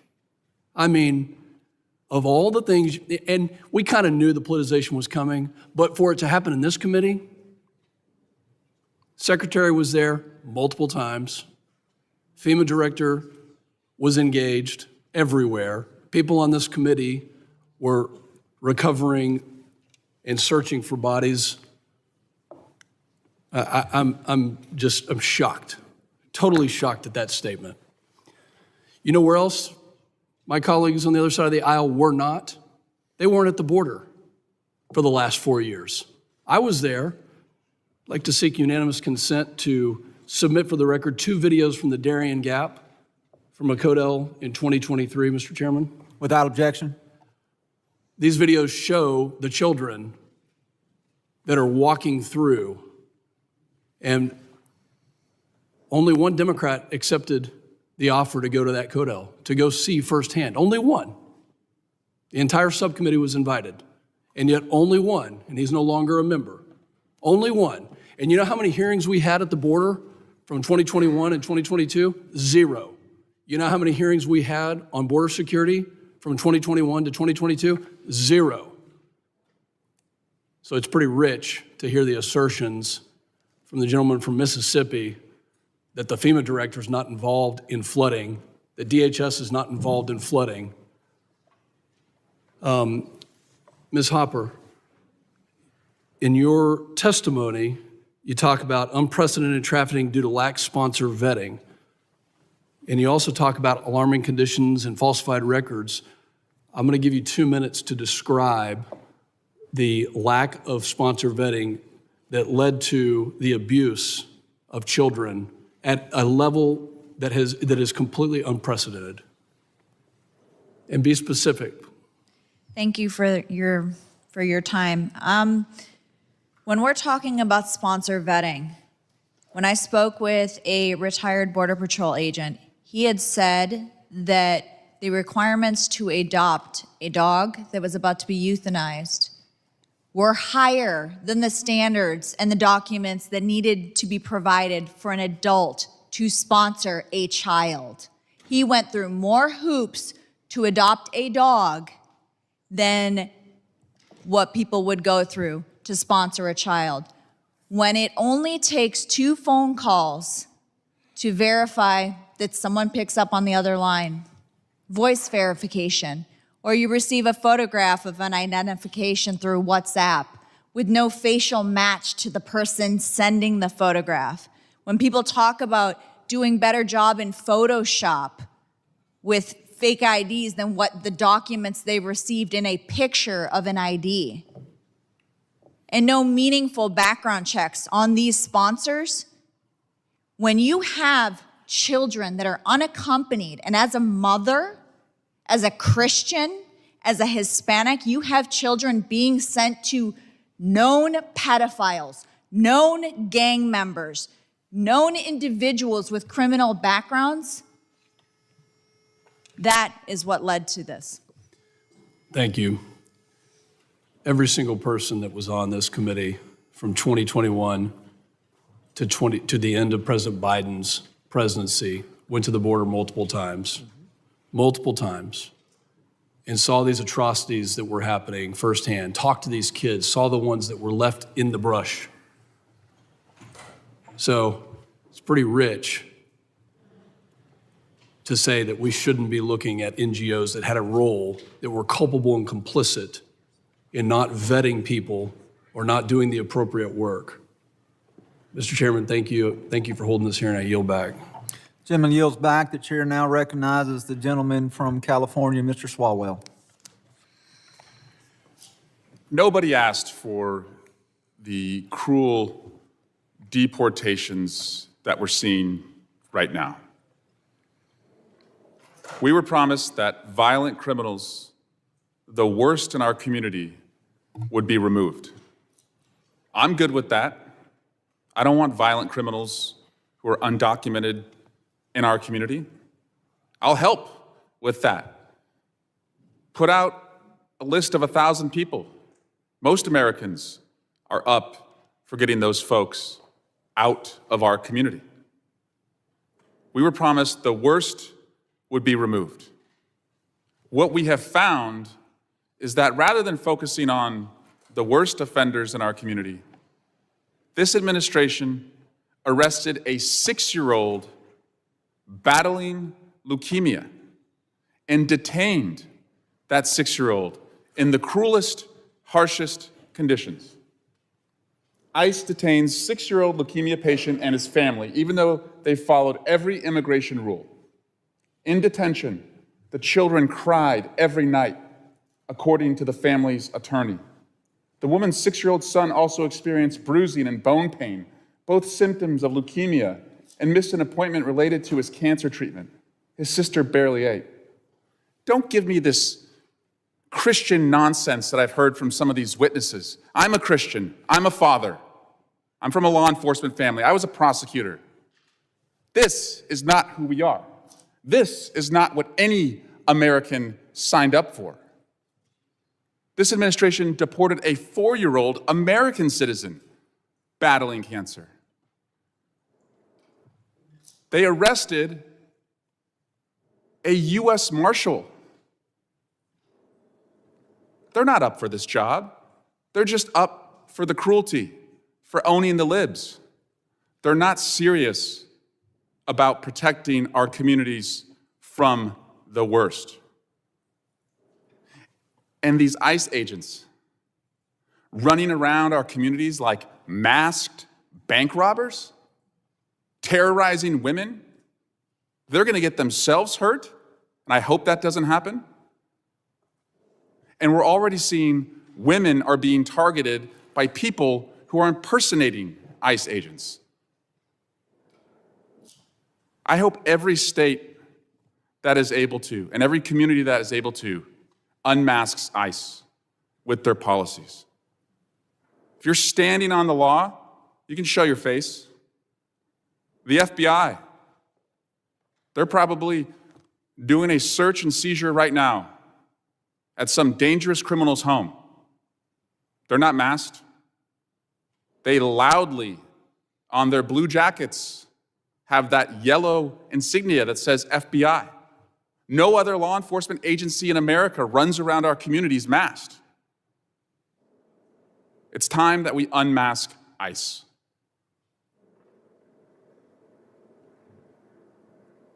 This is an administration that does not want to be held accountable.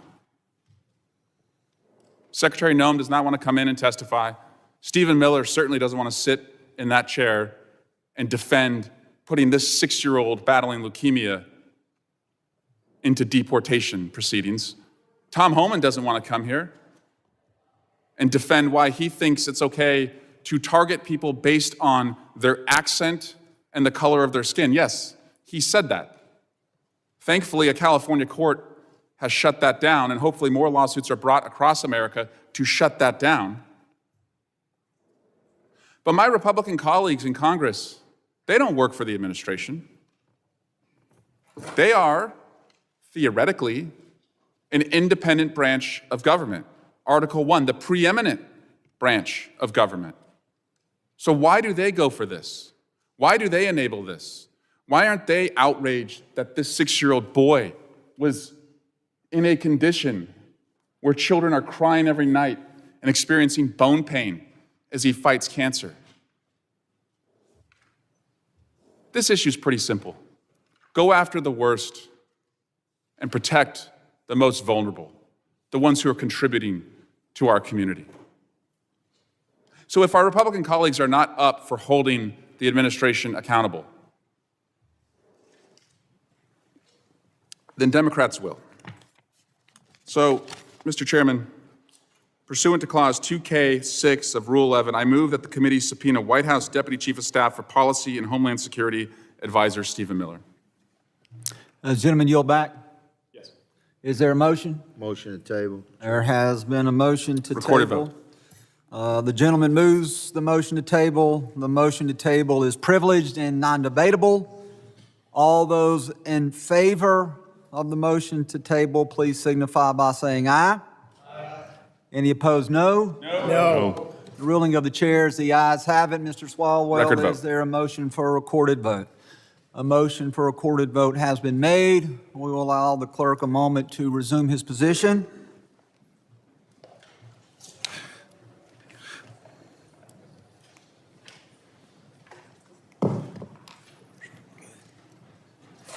The clerk will call the roll.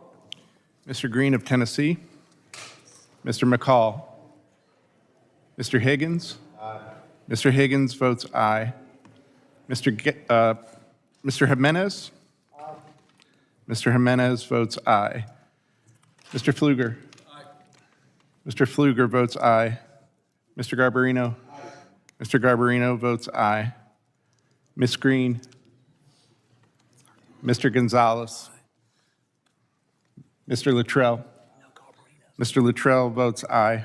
Mr. Strong. Aye. Mr. Strong votes aye. Mr. Burkeen. Aye. Mr. Burkeen votes aye. Mr. Crane. Mr. Crane votes aye. Mr. Ogles. Mr. Ogles votes aye. Mrs. Biggs. Mrs. Biggs votes aye. Mr. Evans. Mr. Evans votes aye. Mr. McKenzie. Mr. McKenzie votes aye. Mr. Knott. Aye. Mr. Knott votes aye. Ranking Member Thompson. Ranking Member Thompson votes no. Mr. Swalwell. Mr. Swalwell votes no. Mr. Correa. Mr. Correa votes no. Mr. Tanadar. Mr. Tanadar votes no. Mr. Magaziner. Mr. Magaziner votes no. Mr. Goldman. Mrs. Ramirez. Mrs. Ramirez votes no. Mr. Kennedy. No. Mr. Kennedy votes no. Mrs. McIver. Mrs. McIver votes no. Ms. Johnson. Ms. Johnson votes no. Mr. Hernandez. Ms. Poe. Mr. Carter. Mr. Carter votes no. Mr. Green of Texas. Mr. Green of Texas votes no.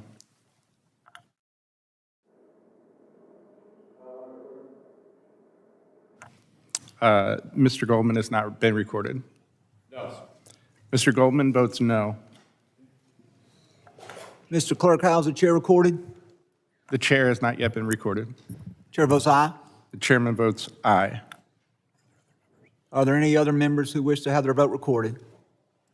If not, the clerk will report the total to the committee.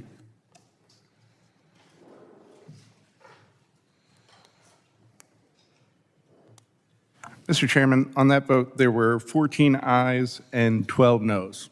The motion is passed. At this time, the chair would recognize the gentleman from the great state of New York, Mr. Oh, I'm sorry. At this time, we would recognize the gentleman from the great state of Texas, Mr. Luttrell, for his questioning. Thank you, Mr. Chairman.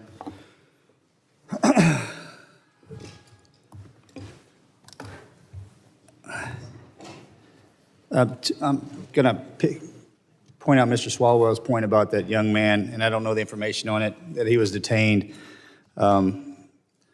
We have to do a better job, here on this committee as far as oversight goes. There's multiple problems that I see. We should do our absolute best in the department to not make mistakes. The number of 325,000 missing children is a problem. We shouldn't have that problem. My question is to Mr. Howell and Ms. Harper, when those babies came across the border and were touched by Homeland Security and then passed on to an NGO, I would think that the NGO should have a responsibility of knowing where those children went, correct? They should. Are we aware of whether or not the NGOs have records of who took those children into custody? Because I would think that we should have the NGOs also in front of us answering those questions so we can find those children. They should. Do they? That would be a great question for the NGOs. Mr. Howell? Congressman, in litigation, we have sued the department for record sets kept by the NGOs that the department has access to. Those record sets do not have a lot of information. That is by design. It is why the government offloads this responsibility to nonprofits so they don't have to answer your tough questions and have custody of this derogatory information. So to clarify your statement, NGOs are not to be held accountable for data aggregation on children that they move from through their organization into custody of someone else? They absolutely should be held accountable. I know they should be, but are you saying that they are or are not? Are not. And that is in the language that has been created for NGOs to get government grants? Correct. There are obligations on the recipient of grants to keep statistics, information, et cetera, and all sorts of other legal obligations that are upon them. To add to that, they have a contractual accountability, but aside from contractual accountability, it ends there. What you got?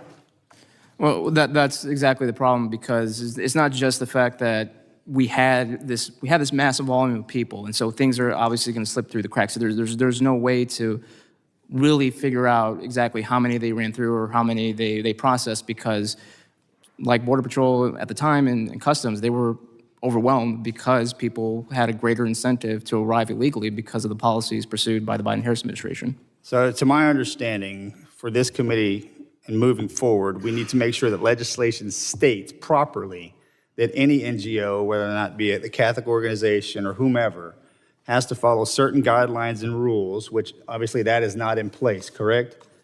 And in order for us to maintain accountability for any and all who come through our border, child, whomever, into the United States of America, we need to know exactly where they are at all times, correct? It should be tied in the contract along with the grant money that it is outlined who is responsible for the data collection and management, whether it's HHS or the NGOs. And if the NGOs are responsible, it needs to outline the requirements and the expectations of how to maintain. So DHS needs to provide those standards to any NGO. Those NGOs need to have those standards passed on to anybody that's receiving a child. If they're accepting the grant dollars. Correct. So that's our next step. I would say that's pretty simple, right?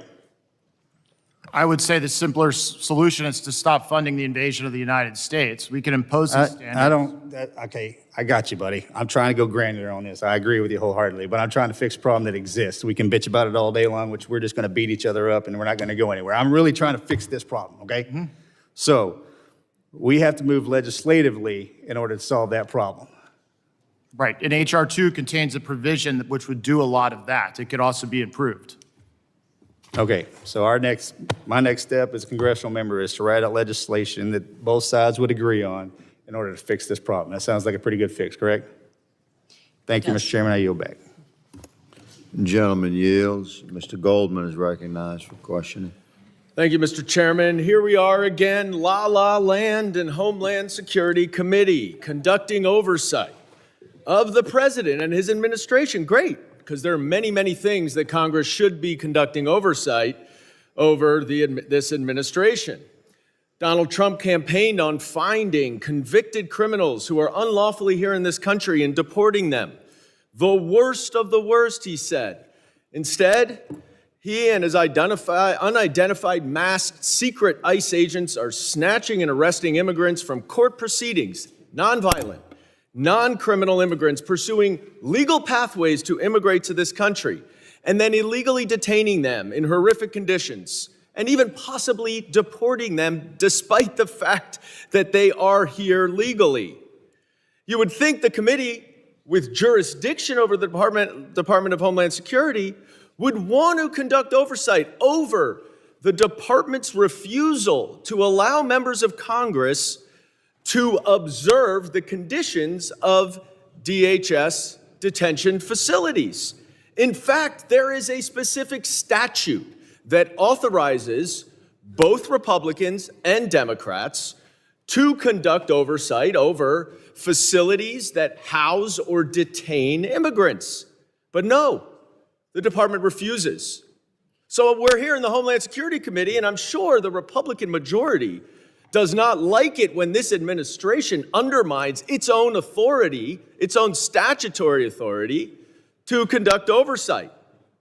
But no, instead of all of that, we are here talking yet again about Joe Biden.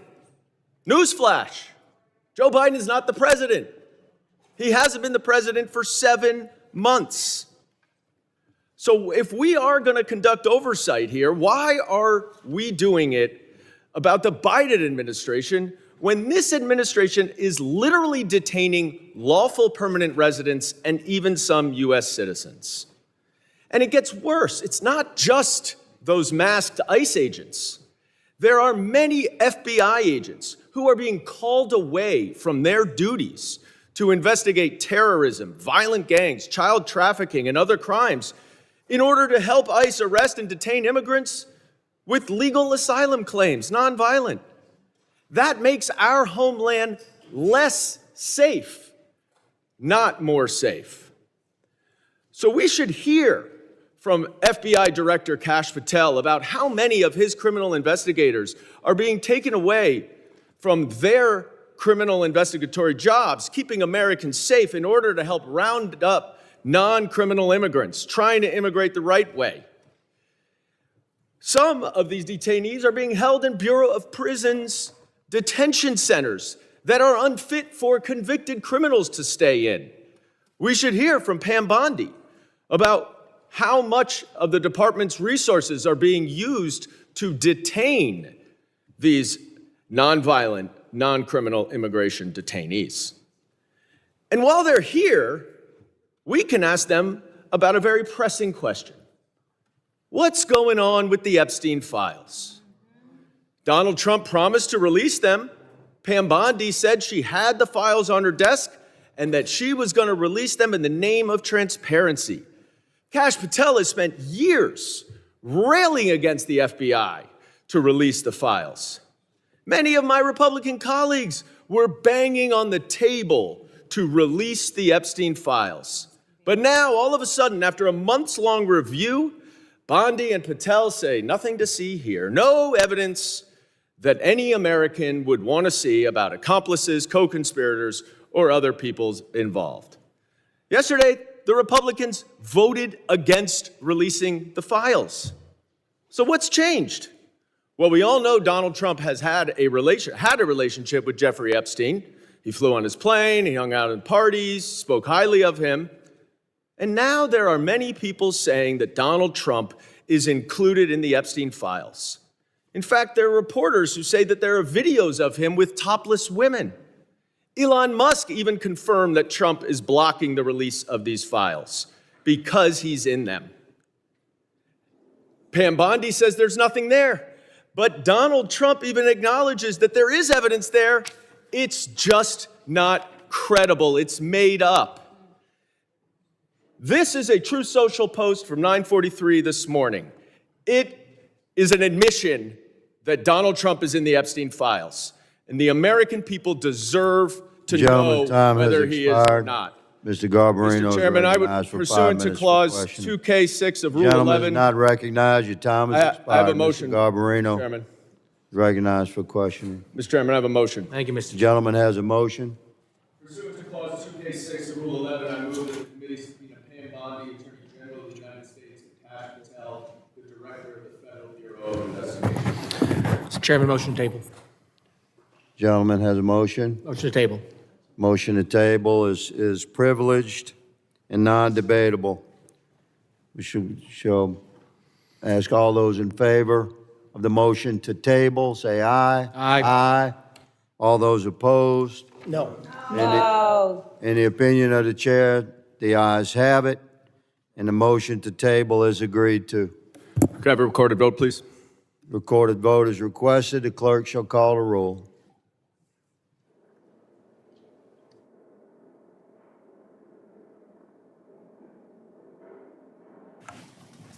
Mr. Green of Tennessee. Mr. McCall. Mr. Higgins. Aye. Mr. Higgins votes aye. Mr. Jimenez. Mr. Jimenez votes aye. Mr. Pfluger. Mr. Pfluger votes aye. Mr. Garbarino. Mr. Garbarino votes aye. Ms. Green. Mr. Gonzalez.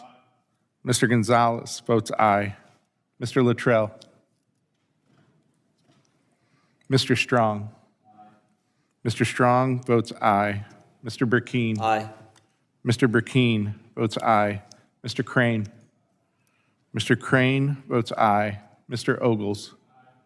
Mr. Ogles votes aye. Mrs. Biggs. Mr. Evans. Aye. Mr. Evans votes aye. Mr. McKenzie. Mr. Knott. Aye. Mr. Knott votes aye. Ranking Member Thompson. Ranking Member Thompson votes no. Mr. Swalwell. Mr. Swalwell votes no. Mr. Correa. Mr. Tanadar. Mr. Tanadar votes no. Mr. Magaziner. Mr. Goldman. No. Mr. Goldman votes no. Mrs. Ramirez. No. Mrs. Ramirez votes no. Mr. Kennedy. No. Mr. Kennedy votes no. Mrs. McIver. No. Mrs. McIver votes no. Ms. Johnson. No. Ms. Johnson votes no. Mr. Hernandez. No. Mr. Hernandez votes no. Ms. Poe. Ms. Poe votes no. Mr. Carter. No. Mr. Carter votes no. Mr. Green of Texas. Mr. Green of Texas votes no. Am I recorded? Mr. Correa is not recorded. Vote no. Mr. Correa votes no. Chairman Guest is not recorded. Chairman Guest votes aye. Is any other member not recorded? Mrs. Biggs votes aye.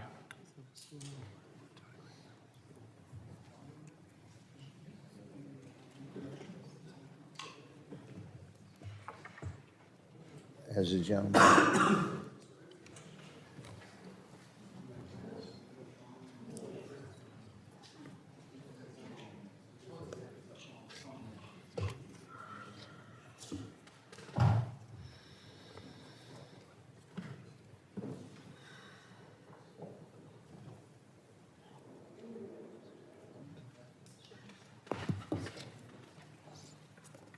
Mr. Chairman, what are we waiting for? I'm sorry, sir. What are we waiting for? We're waiting for all members to complete voting, sir. We have all members who've completed votes, Mr. Chairman. Call the question. I'm sorry, sir. We'd like to call the question and have the vote tallied. All members who are present have voted. Your request is heard and denied. We're waiting for members to return to the chamber to vote. Mr. Chairman, Yes, Mr. Ranking Member. we went through this once, but that's not in the rule. It's kind of you to have that opinion, Mr. Ranking Member, but I'm the chairman, and we're going to wait till members return for the vote. You guys are pushing a button on these procedural votes. It's not on the agenda. It was not discussed prior to this hearing, and we're going to give all members on both sides ample time to return to the chamber and cast their vote. It's the end of that debate. Mr. Chairman, for the record, Perhaps it's not. the committee didn't even give notice of this hearing. So are you talking about engaging? I'm quite certain that the committee is within the parameters of the rules of the House and the committee. Mr. Ranking Member, you've been on the committee longer than most of us have been. That's why I'm trying to an explain the adult. rules to you. So I'm pretty sure you know the rules. We're following the rules. Which rule are you following, Mr. Chairman? You're the attorney, sir. You can look up the rules. I can tell you that I have high confidence that this committee, the staff of this committee, is following every rule, and the parameters shall be continued. We will wait for members to return to the chambers. This happens all the time. This is not new. This happens in every committee.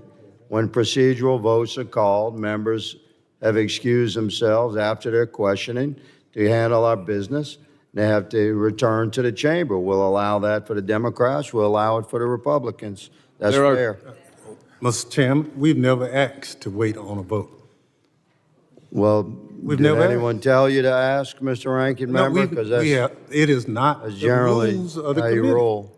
It's not the rules of the committee. Okay, well, you're welcome to have that opinion, but I state again that the committee is operating within the parameters of the rules of the House and the committee. I have the gavel. Parliamentary inquiry, Mr. Chairman. I have the gavel, and I have the right to keep the vote open until members have returned from across campus to cast an important vote. Mr. Chairman. This is not new. It's historically accurate and traditional in Congress. That's not true, Mr. Chairman. It's never done in this committee, and other committees have specific rules that allow for the chairman to do this. This committee does not have that rule. We are simply asking if you are doing this pursuant to the rules of the House or the committee, that you simply point us to the rule that allows you to do this, because if you are now ruling as chairman without the authority of the rules, we have a whole different issue. Mr. Chairman, point of order. Point of order, the This gentleman. committee existed Mr. before the Garbarino. gentleman from New York was a member of Congress. I was in the minority back here in 2021, and some of my colleagues did. And the ranking member, who was chairman at that time, repeatedly held votes open when they were not for members to return here to vote. Not because they Gentleman were yield. for one way or another, but for members to get back on procedural motions. I've experienced it when I was in the member minority. Members were allowed ample time to return from unscheduled votes in this committee. Thank you. The gentleman yields, and the gentleman is correct. Gentleman from New York, Is since the you ranking ref- member asking to be Yeah. recognized? Mr. Cabal, that's not true. When did that happen? The ranking When did that member is not happen? recognized. Does Ms. McIver wish to be recognized? No, I'm still talking. You haven't been recognized. You recognized me. Would you like? I did not. You did. You want me to recognize you now? You recognize now? Obviously, I was talking to you already, Mr. Garbarino, because I had been recognized. Yeah. But that's not true. That is factually not true what you said. That is, I don't recall the date, but I recall it happening. I recall votes being held open. So because whether there were other votes or other committees, there was procedural motions. There were also markups where votes were held open or sometimes I'm delayed. reclaiming my time. Look, all this is just delaying till somebody get here. And Mr. Chairman, the rules are the rules. And for you to try to make them up as you go, that's not how you do it. The gentleman yield. How am I recorded? Mr. Magaziner has not been recorded. I ask to be recorded as a no. Mr. Magaziner votes no. Mr. Chairman, while we wait, can I introduce a UC request? The gentleman has a unanimous consent request. You recognize? I would move to introduce a Truth Social post from Donald Trump from 9:43 a.m. Railing against. Mr. Chairman, we're in the middle of a vote. I don't think you can entertain a UC request. I'm advised, although I'm quite generous with recognizing my colleagues across the aisle here, it's contrary specifically to the rules for you to introduce unanimous consent. Will the gentleman let us close this vote out? We're happy to recognize. Of course, I'm happy to Thank you, sir. reintroduce. Mr. Chairman? Trying to be polite. Mr. Chairman? Given that there seem to be some attendance issues, at least on the Republican side, I move that the committee do now adjourn. There's an open vote right now. You're welcome to make a motion to adjourn after we close Mr. this Chairman, vote. point of order. A motion to adjourn is the highest privilege, so it would I'm not doing an supersede- open vote. It would supersede.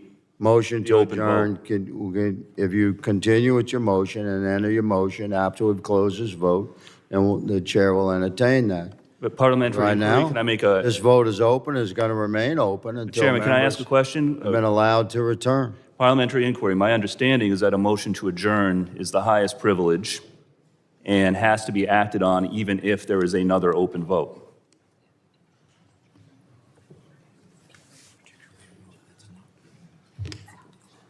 Particularly a vote that's not being Agreed. properly closed. With concurrence, which is reflective of my understanding, I respect Mr. Magaziner's position, and it is privileged, but cannot be entertained during an open vote. And this is an open vote. So if you would like, enter a motion to adjourn, good sir, we will certainly entertain that once we've closed this vote. Mr. Chairman, The madam is recognized. request a tally. Gentleman is recognized. Request a tally of the vote as it stands at the moment. Yeah, the chair will request a tally at conclusion of the vote, when we close the vote.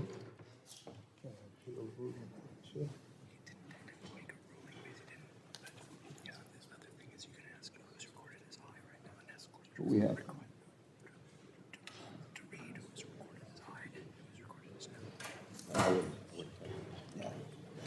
Green from Texas, Mr. Chairman. May I be recognized? Of course, my friend from Texas is recognized. Thank you, my friend. Is it in order to make a motion to close the vote? I don't believe that a motion to close the vote is in order or required. The chair is keeping the vote open until members from either side of the aisle return to the chamber for this unscheduled procedural vote. And may I consider this a ruling of the chair? You can't challenge the ruling of the chair on a motion that's not recognized during an open vote. So if you continue if you would like to submit a motion to adjourn, I would suggest you follow the rules there as well, but you'll have to wait until this vote is closed, good sir. What I would like to do is, as we have done with other motions, is appeal the ruling of the chair. You're welcome to appeal the ruling of the chair if it's within the parameters of the rule, but that appeal will not be entertained during an open vote. Mr. Chairman, you have made a decision by keeping the go. vote open. That is, in effect, a ruling. And Mr. Green is appealing that decision you've made. Yeah, we're not going to entertain a motion or an appeal while the vote is open, Mr. Ranking Member. You know that. Well, I know it, but it's not the rules. We've always, and ladies and gentlemen, I understand your position. Understand you making a stance in the Homeland Security Committee.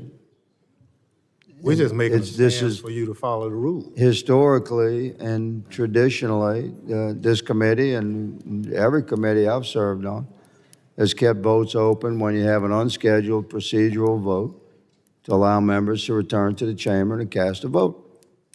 Mr. Chairman? This happens if we're in the majority or you're in the majority. It's ideologically, appropriate from either perspective to allow your members to return to the chamber. And it's certainly the historical and traditional means by which we deal with unscheduled procedural votes. Mr. Chairman? Who was that, please? Mr. Brashean. Yeah, point of order or parliamentary inquiry, I would put it to you, but I would put it to the Democrat opposition also, is I would love for someone to point out where the rules say that you, as chairman of a committee, do not have the discretion over this matter.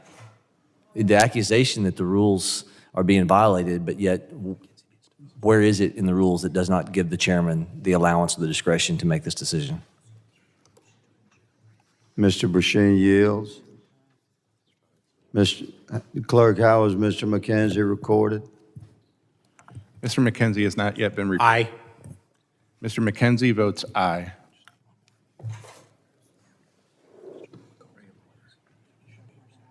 Wait on one more. Okay.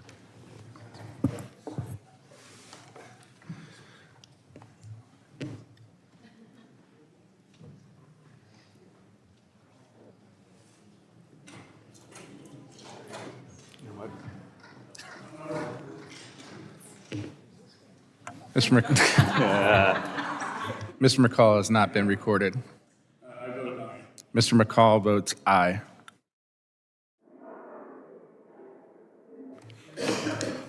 Clerk will record a tally. Mr. Chairman, on that vote, there were 15 ayes and 14 noes.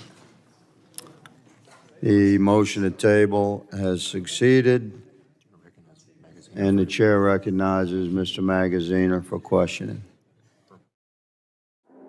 You have a motion, I'm sorry. Mr. Magaziner, you have a motion?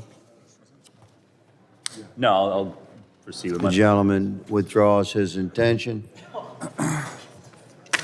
Mr. Garbarino? Thank you, Mr. Chairman. Thank you for the witnesses for being here. I'm sorry that you're experiencing this today. It's not normal how the committee works.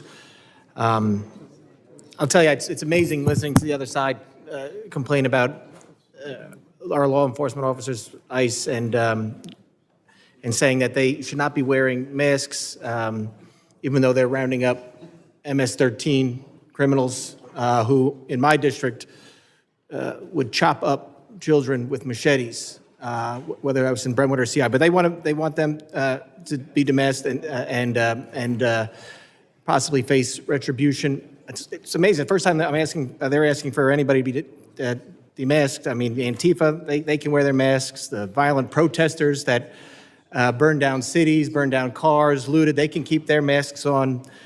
God forbid we hold the criminals accountable and ask them to be demasked. But our law enforcement officers, let's put them in danger for retribution from violent drug cartels and MS-13, who we know, whether in the U.S. or in Mexico or in South America or in Central America, kill whoever they want, however they want, whenever they want. But let's put our law enforcement officers in harm's way. Ms. Hopper, organizations that aided and abetted illegal immigration activities must be held accountable. And the committee has identified countless non-governmental organizations appear to have played a larger role in propping up the Biden administration's border crisis, helping play a role in obscuring the true extent of the lawlessness that occurred over the last 4 years. Can you highlight some of the most egregious examples of the activities NGOs engaged in support of the Biden administration's open border policies? Thank you. Absolutely. I think Florida's grand jury review of the whole unaccompanied children process is a great place to start if people haven't looked into that. There are numerous situations where you can look at the funding of what the NGOs took in, starting with the 990s. Then when you start to zoom in, you look at the program mismanagement, waste, fraud, and abuse. This isn't about the humanitarian mission. This isn't about the religious component of the organization, the nonprofit. We heard people bring up the religious component of the nonprofit. That has nothing to do with that.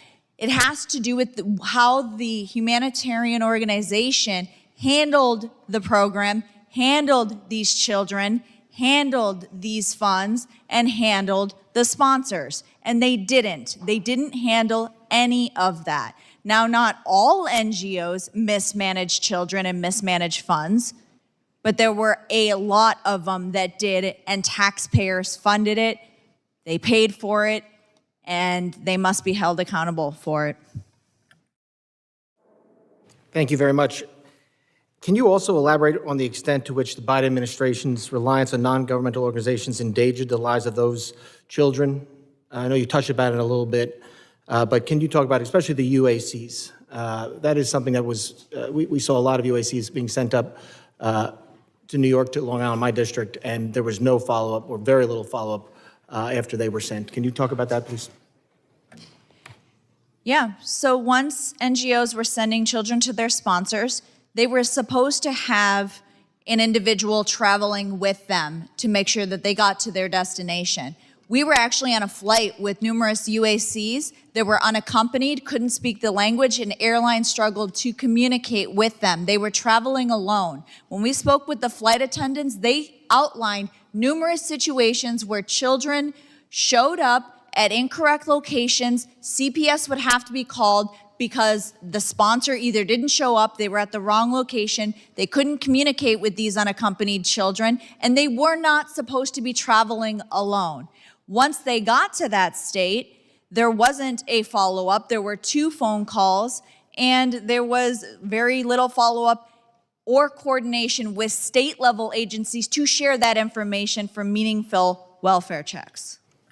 Thank you very much for your answer. And Mr. Chairman, pursuant to Clause 2K6 of House Rule 11, I have a motion requesting the committee subpoena former Department of Homeland Security Secretary Mayorkas, He refused to testify here in his own impeachment trial, and we believe the Americans should hear from him on his unlawful policies, especially the ones that we're addressing here today. So that's my motion, Mr. Chairman. Thank you. Motion made by Mr. Garbarino. Point of order? I'm sorry. I'll defer to the. Mr. Chairman, I move to table the motion. Motion to table. The motion to table is privileged and is non-debatable. All those in favor of the motion to table signify by saying aye. Aye. All those opposed signify by saying no. No. In the opinion of the chairs, the nays have it. Mr. Chairman, I ask for a recorded vote. A recorded vote has been requested on the motion to table. We will allow the clerk to resume his position. Welcome, Dr. Malone. If you would, state your name for the record and Mr. Clerk, if you will please call the roll. Point of order. Point of order, Mr. Chairman.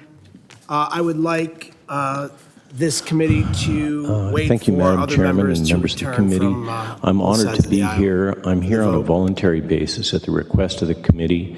I'm not being. Ms. Kennedy, thank you for your input, but Mr. Clerk, if you would please call the roll. Thank you for your consideration, Mr. Chairman, as you're clearly demonstrating your partisanship in not allowing members of this committee to return as you held this open for at least 15 minutes on the last vote, which I've never seen anything so ridiculous in my entire 2+ decades of service in government. This committee's broken the rules countless times today, and it continues. Point of order, Mr. Chairman. Mr. Ogles? If you open the vote so we can begin, is it possible for you to hold the vote open so other members can return as we just did previously, sir? Mr. Clerk, if you will call the roll, members will have the opportunity to return as the vote is being called and as votes are being recorded. So please call the roll. I believe we also have votes that are occurring now on the House floor, so if you will call the roll on this matter. Point of order, Mr. Chairman. Mr. Garbarino stated that Secretary Mayorkas did not come before this committee. He came dozens of times, but Stephen Miller has refused to come. Tom Homan has refused to come.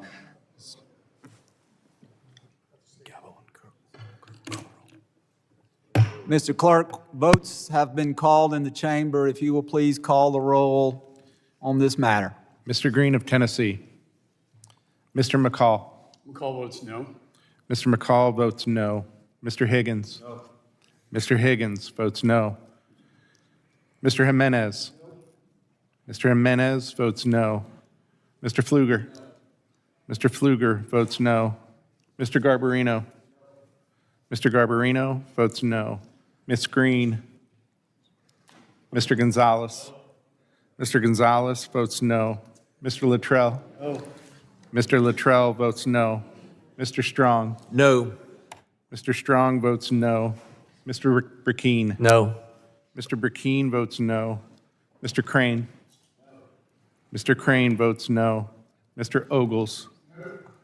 Mr. Ogles votes no. Mrs. Biggs. Mrs. Biggs votes no. Mr. Evans. Mr. Evans votes no. Mr. McKenzie. No.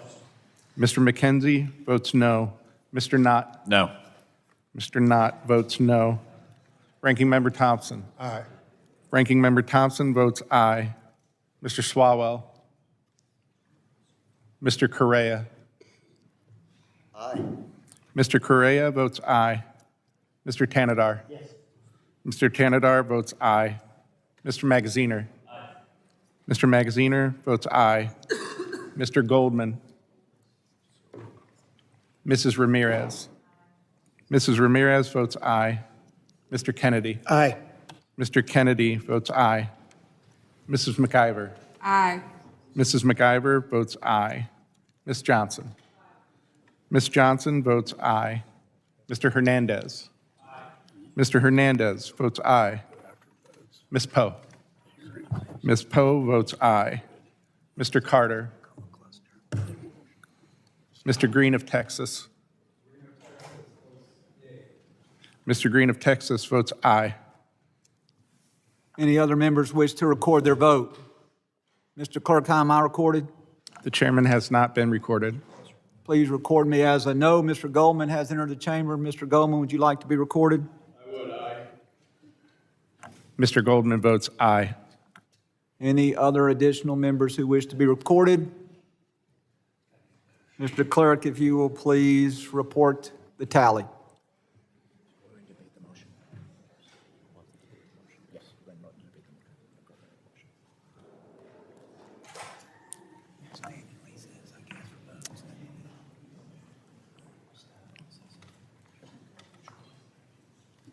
Mr. Chairman, on that vote, there were 16 ayes and 12 noes. The motion to table is not agreed to.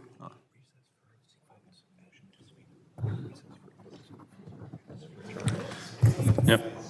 Mr. Chairman. With votes being called, the chair intends to call a recess. We will return back after votes have been called to then debate the motion. So at this time, the committee stands in recess. Fantastic.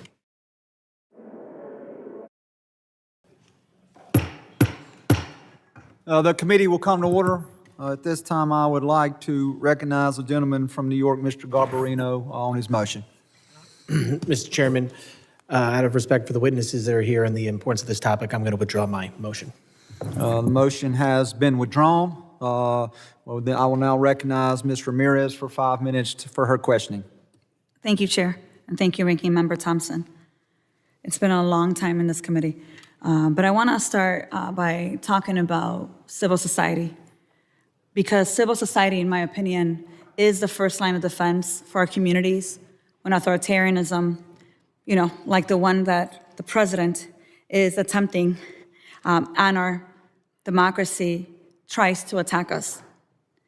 And when Trump demands a public enemy and abuses our authority to target them, it is civil society that holds the line. I find it deeply undemocratic and un-American and unacceptable that my Republican colleagues are targeting more than 212 organizations across the country that assist community members, including immigrant children, since we've been talking about children as if you care about immigrant children, and asylum seekers to meet their basic needs.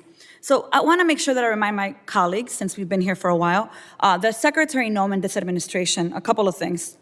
First of all, crossing a border to the U.S. to request the opportunity to apply for asylum is actually legal.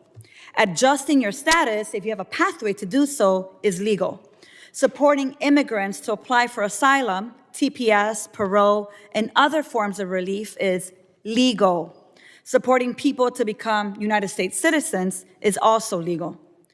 Look, Republicans are going to lie and gaslight us all to help their fascist boss suppress dissent. Let me ask you, who drags the reputations of essential nonprofits in our communities? I'll tell you who. Authoritarians, bullies, these weak wannabe kings who are scared of civil society because they uphold the democracy. This hearing has been unserious, especially since the illegal and unlawful activities are actually being perpetrated by the people in the White House, the cabinet, and Republican leadership. Tom Homan said during an interview that ICE officers and Border Patrol agents don't need any probable cause to walk up to someone, question them, and detain them based on their physical appearance, occupation, or location. So he basically said that if someone looks like me and a couple of colleagues here, they can walk up and question us. That is racial profiling, which is illegal. At the same time, Homan consistently complains about the communities, like the one I represent from Chicago, for knowing their rights, because if they know their rights, it's harder for him to violate them. Tom Homan's disregard for our rights is unconstitutional. And since Mr. Homan, AKA the border czar, has the audacity to repeatedly brag about his legal immigration enforcement practices and disrespect due process, I demand he come before us to respond to the multitude of questions we have for him in person. But not just him. Governor Ron DeSantis of Florida is complicit in the construction of the alligator Alcatraz and the violations of human rights being perpetrated there. Florida's replica of one of our most notorious prisons is a clear illustration of the brutality of the Trump administration. They unlawfully robbed funds from cities supporting asylum seekers to build a CCOT-like detention center in one of the most dangerous places in the United States.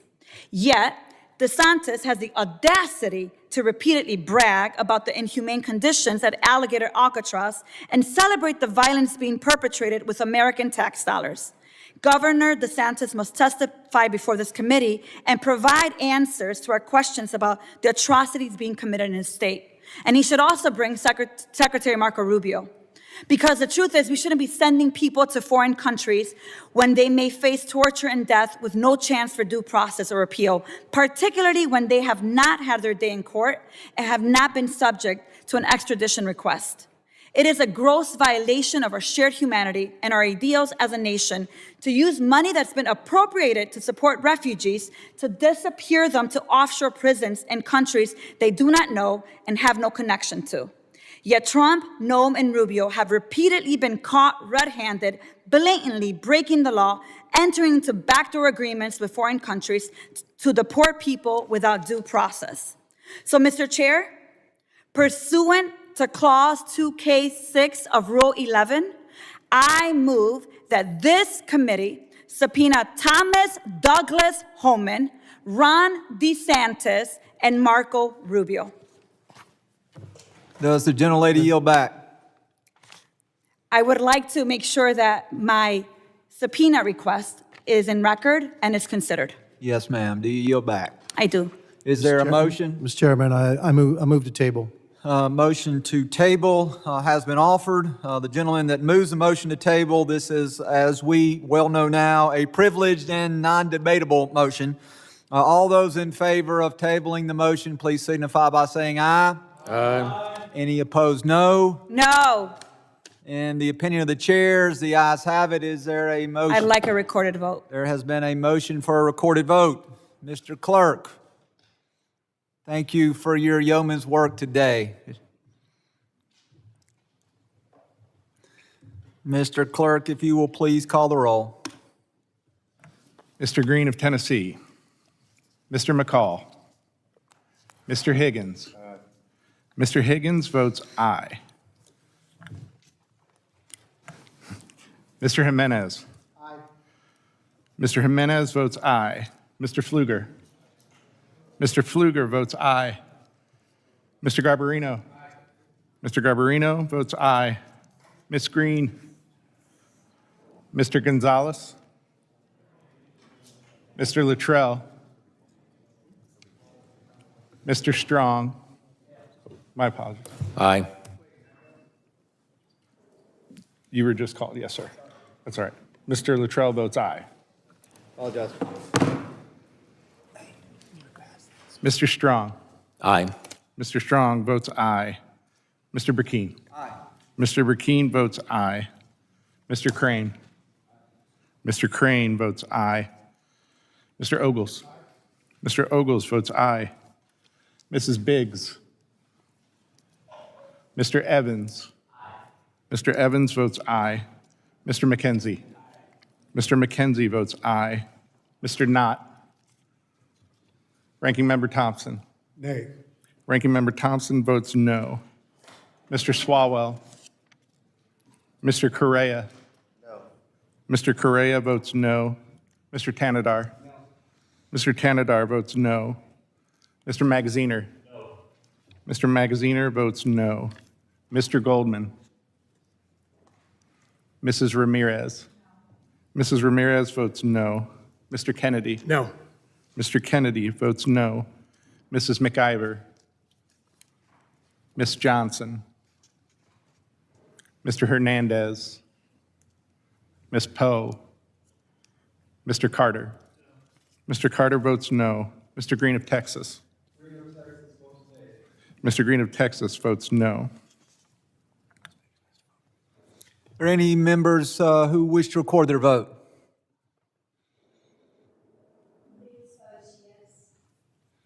Mrs. Biggs votes aye. Mr. Clerk, how am I recorded?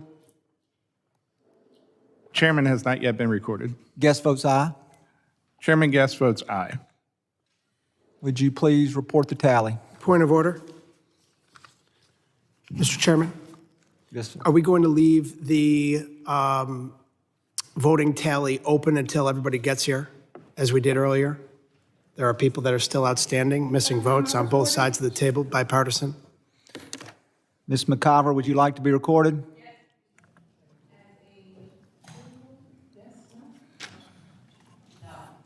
Ms. McIver votes no. Would the clerk report the tally? Mr. Chairman, are we going to leave the Would the vote clerk tally report the open? tally? You're not recognized, Mr. On Kennedy. that vote, there were 13 ayes and 9 noes. The opinion of the chair, based upon the recorded vote, the motion prevails, and this motion is in fact tabled. At this point, I would recognize Mr. Strong for 5 minutes. Thank you, Chairman Guest. To our witnesses, I want to apologize to each of you. I know that y'all have walked into a spit-wad fight here, and I thank each of you for being here before us today. The American people deserve details, accountability, and especially when it comes to their taxpayer dollars, they deserve answers. You think about it, in recent years, far too much federal funding has gone to NGOs with little oversight, questionable practices, and in some cases, connections that raise serious red flags. In 2021, ICE awarded an $86 million no-bid contract to Endeavors for hotel stays for illegal immigrants. Mr. Howell, could you broadly talk about the risk to border security and accountability when the federal government outsources key functions to non-government organizations? Absolutely. So there's a clear break in the paper trail and accountability. Once the money leaves DHS, there's little in the way of reporting requirements as to how it's spent, how it's maintained, where the illegals go, and all sorts of other standards that relate to condition. For example, in these nonprofit facilities, not much in the way of licensing requirements or living standards are there. Yet you have all this attention on ICE facilities for quite the opposite reasons. And so it's a vastly different ecosystem. In his testimony, Mr. Rosen noted that certain non-government organizations were present during the recent unrest in Los Angeles, and many have played a role in obstructing federal operations. Mr. Howell, has your team identified any instances where federally funded non-government organizations appear to be aligned with political advocacy groups or campaigns in ways that could raise concerns about conflicts of interest or inappropriate influence? Absolutely. I think the most recent, former Secretary of Homeland Security, Alejandro Mayorkas, who was impeached, coming from Hebrew Immigrant Aid Society, is an example of how this whole system works and the very cozy relationship between the nonprofits and governmental actors. As it relates to the violence we see in the streets, the foot soldiers and organizers, I would say, are 1 degree removed away from those receiving government funds, the giant organizations like Catholic Charities and others who do a lot more in terms of public advocacy. It's a very complex ecosystem, all pushing in the same direction. Turning to Ms. Hopper, DHS OIG previously found that nearly 60% of certain emergency food and shelter programs reimburses lacked adequate receipts, didn't turn in receipts. Does this suggest a pattern of gross financial mismanagement or potential fraud among NGOs receiving DHS grants? It absolutely does. When you're unable to provide receipts, and we have firsthand accounts of facilities serving rice and beans and charging the U.S. government a steak and lobster diet, that's a problem. Ms. Hopper, in your view, how did the federal government's emphasis on rapid placement over thorough screening create opportunities for traffickers to exploit the unaccompanied alien children program? They absolutely did. We interviewed incarcerated cartel members that knew when this administration took over that they were not going to have access to the same pipelines and taxpayer dollars that they had access to before. They know that when unaccompanied children came in, they would provide the name, number, and address of the sponsor, cartel controlled, so that the child could be put to work to pay off the debt that they owed their smuggler or trafficker. Ms. Hopper, beyond the serious risk of exploitation and trafficking, there are growing concerns that some unaccompanied alien children may be vulnerable to recruitment by violent gangs like MS-13 or Tren de Agra. Is that something that has come up in your investigations and research? It absolutely has. With the open borders, we had numerous transnational criminal organizations, criminal networks, bad actors come into this country, and with them, they are looking for recruits. And so when you have young teenagers looking for, they have food instability, housing instability, and they have a debt to pay off, they are going to pay that off by working with cartel members. Thank you. To close out my time, one issue that has been raised by state, local law enforcement is the lack of communication by NGOs as they facilitate the movement and settlement of these aliens in local communities. Keeping law enforcement out of the loop creates public safety concerns and likewise does a disservice to the settlement of migrants. For any of our witnesses, can you speak to why these NGOs were encouraged not to work with local law enforcement and some of the downstream implications of these poor policies? It's because that would have gotten in the way of moving as many illegal aliens around the country as humanly possible, which was completely the opposite of the goal of the Biden administration and the NGOs. That's why they don't cooperate. They didn't cooperate because they didn't have to cooperate. Contractually, they weren't required to, and so they didn't. I concur with my fellow witnesses. Thank you. Mr. Chairman, I yield back. Gentleman yields back. The chair recognizes Mr. Magaziner for 5 minutes of questioning. Thank you, Chairman. Donald Trump said he would focus on deporting criminals and people with removal orders, but that is not what his administration has been doing. Instead, the Trump administration has been going after innocent, hardworking people who have committed no crimes, including children, including U.S. citizens, children, grandparents, veterans, students who express unpopular political opinions, and yes, even United States citizens. The latest data from Donald Trump's Department of Homeland Security, their own data, shows that more than 70% of those in ICE detention have no criminal convictions. They are locking people up who have tried immigrating to the United States the legal way, who presented themselves at ports of entry and asked for asylum. People like Andrew Hernandez Romero, a gay makeup artist from Venezuela, who came to the United States seeking asylum. Listen to this. He did not enter the country illegally. He presented himself at a port of entry near San Diego, tried to do it the legal way. And what did the Trump administration do? They put him on a plane to El Salvador, to a prison where he is still today. He has never been convicted of any crimes. He did not even enter the United States illegally. We have been asking the administration, can you give us a proof of life? Can you let us know that he's still alive? And they refused to do so. They deported a mother from Louisiana along with her 7-year-old daughter and 4-year-old son, both of whom are U.S. citizens, and the 4-year-old has stage 4 cancer. The mother of these children has said that she did not consent to having her children deported with her. Secretary Noem was here, and she said under oath that she had documentation proving that the mother had consented. She said she would provide it. She still has not. Representative Swalwell and I followed up with her. She still has not presented any documentation, any rationale for why this 4-year-old U.S. citizen with cancer was deported to a country that is not his own. And so when I hear my colleagues and when I hear our witnesses saying that they care about the lives of the children, I'm sorry, you have no credibility if you are not prepared to call out the injustice of deporting a 4-year-old with cancer, a 7-year-old with leukemia. Where's your sympathy for those children? No, Donald Trump gets a free pass, always, no matter what he does from this crowd. That's how we know that what we're hearing is political today, not a real concern for the children who have been caught up in all of this. There's more.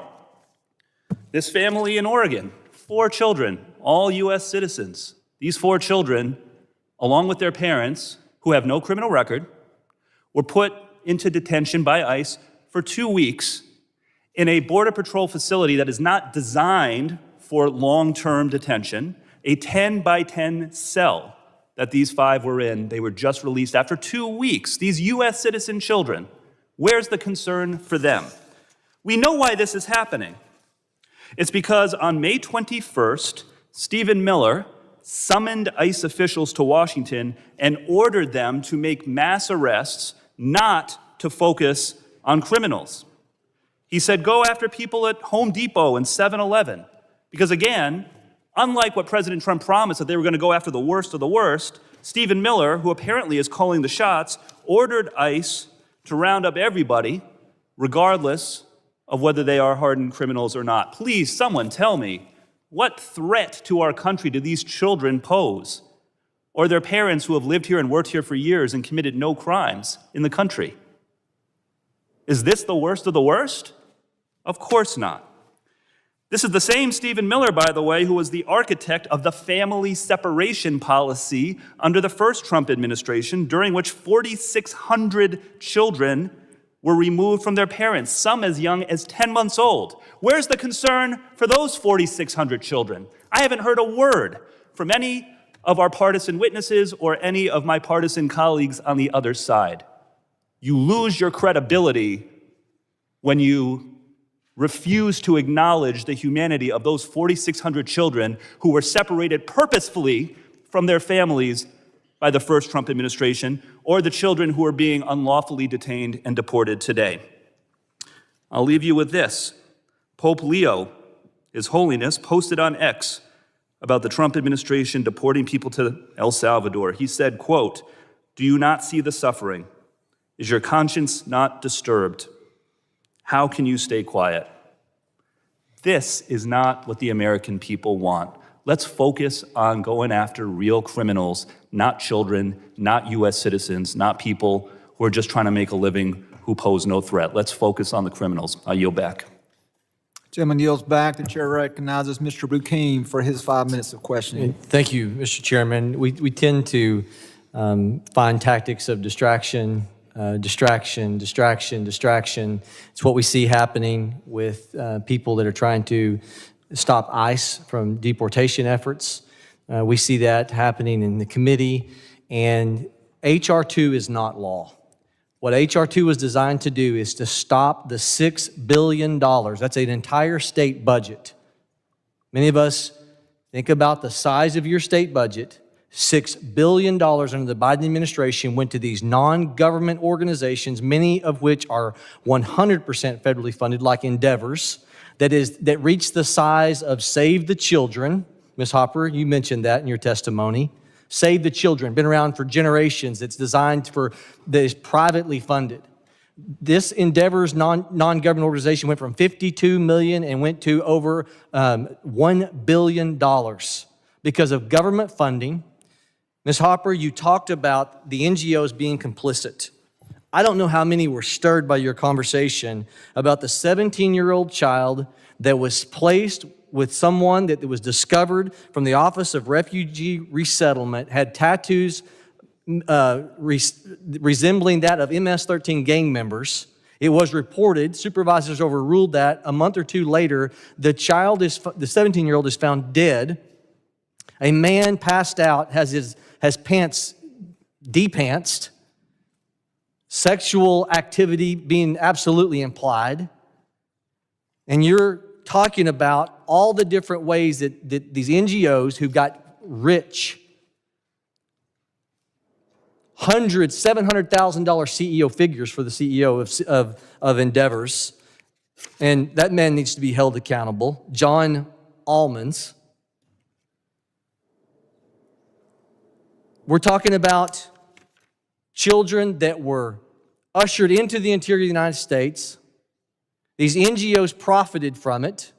Cozy relationships with the Democrat administration. Who knows what political payback there is? Who knows how many of those dollars that are still retained? When you're talking $1 billion retained by these organizations, who knows how many of the activities that are trying to stop deportation are still, those dollars are reproducing after themselves? Who knows how many times we will also see in New York City people being taught how to evade ICE, we know as NGOs. This is a lawmaking exercise. We hold these hearings to hold people accountable for the misuse of taxpayer funds. This is evil. And we haven't solved it, and we have to have legislation to stop any future administration from co-opting FEMA dollars and repurposing for these nefarious ends. All right, Mr. Howell, You all did a project where you took these NGOs, these 230 NGOs, some of them out of country helping bring people in, some of them in country working as an Uber service. You all did a $30,000 data search on cell phones, and you found among these 230 organizations, of which 15 United Nations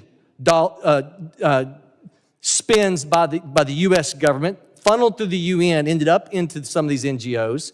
You all found that you tracking 30,000 cell phones, that the Uber service, these organizations getting rich, went to every congressional district in this committee hearing, not just every congressional district in this hearing, every congressional district in the United States, moving unaccompanied minors, children to these sponsors. Only 4 congressional districts out of 435 congressional districts where these NGOs were not moving people. The gentleman who raped and murdered Laken Riley was among the list, who had 2 trips where he went to New York City, paid for at NGO expense. I'm sorry, taxpayer expense funneled through these non-government organizations. I need to let you talk. You're absolutely right, sir. So for our study back in 2022, in this country, in towns across it, we're seeing flights being dropped off in the middle of the night with no advance notice. Citizens were living in fear. We decided to do a small, very small sample size of that huge mass of the NGO blob. We looked at only 30 locations for a 1-month period, grabbed the cell phone movement in and out of them, 30,000 devices, and from that very small sample size, they went to every single congressional district. I've got 19 seconds left. I want to say this. You also report that in New York, you saw that these funds were being used for shelter programs, providing false residency documents to illegals, showing them how to provide false documents. Other NGO you found in Mexico tied into this, illegal alien camps that had flyers telling people, don't forget to vote for Biden. You had NGOs advising illegals to lie to law enforcement to evade ICE, all a part of the organization's information. We need to spend more time on this because this could still continue in the future, absent legislation prohibiting and cranking the screws down to make sure this is never repeated. I yield. Gentleman yields. The chair recognizes the gentleman from New York, Mr. Kennedy, for 5 minutes. Thank you, Chairman. Earlier, I entered into the record a press release from this Republican-led committee stating that the U.S. Conference of Bishops and Catholic Charities USA are under investigation, directly contradicting what was stated by my Republican colleagues in this committee earlier in our deliberations. I'd like to enter into the record a letter from Pope Francis to the bishops of the United States of America back on February 10th, 2025. Pope Francis sent a letter to the U.S. Conference of Bishops rebuking the Trump administration on its mass deportation policies, which included the deportation of U.S. citizens, mind you. And just a couple of months later, what seems like retribution from the Trump administration and congressional Republicans, now Catholic Charities USA and U.S. Conference of Bishops are being investigated, and funding is being cut to the humanitarian work that they're doing across our country. It's deeply offensive to Catholics across this nation, and it reeks of anti-Catholicism, and it needs to stop. But this is just the tip of the iceberg. You know, as is the case with all of our districts, there are many organizations that do incredible work that help resettle new Americans and refugees. We lose sight of the selfless humanitarian work that these local non-government organizations do when we rope them in with the partisan grievances that we're hearing here today. In my own district, there's hundreds of refugees that have settled in just the last 3 months alone. But in the last year across our country, over 100,000 refugees have come to this great nation who have faced unimaginable hardship based on religion, race, nationality, political opinions, or sexual orientation. And they rely on the housing, case management, nutrition, and job placement services provided by these NGOs. And they're doing their best to make ends meet, to become a part of a new community. And, you know, while that is critical, life-altering support made possible in large part to the federal government investment in these programs and funding streams are being cut by this administration and congressional Republicans. They're not only affecting jobs and livelihoods across the country in every single community represented on this committee, but they're forcing the workers to be laid off, and hence the work that they were doing to help new Americans assimilate into our country is not being done. Refugees can no longer rely on these services. Workers can no longer rely on support from the federal government to keep the lights on. And meanwhile, American people are watching as people, including U.S. citizens and children with cancer, are grabbed off the street by masked ICE agents in plain clothes. Migrants are mistreated at detention center by the administration's Department of Homeland Security. And people who came here legally to seek a better life see their futures in jeopardy under Trump's policies. And finally, I want to share my remarks about an incredibly pressing issue that this committee would be better off addressing and is suited to explore.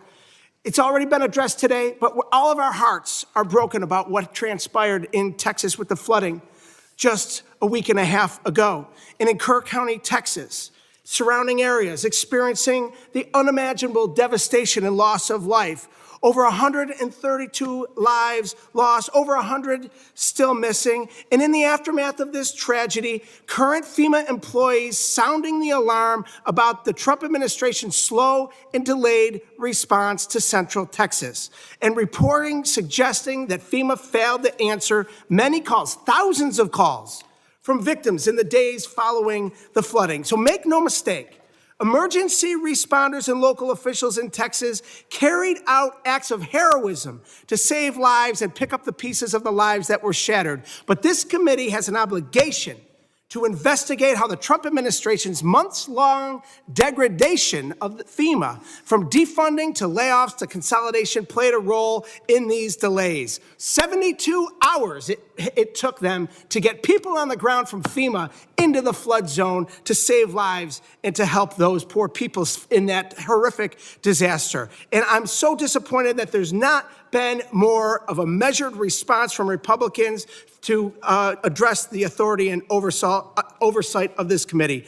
I've sent a letter with Congressman Gabe Amo, the ranking member of the House Subcommittee with Oversight over Emergency Weather Alerts, asking the administration to address these issues. I ask you, Chairman, and my colleagues, it's our responsibility to conduct this oversight in an urgent manner moving forward. Let's address these real threats and not chase political distractions. And on that note, I'd like to also, with unanimous consent, put into the record this op-ed from the former FEMA head, Deanne Criswell. Cuts to federal response programs guarantee future disasters. I yield back. Without objection, the gentleman yields. Without objection, be entered into the record. The gentleman yields back. The chair recognizes the gentleman from Arizona, Mr. Crane, for 5 minutes.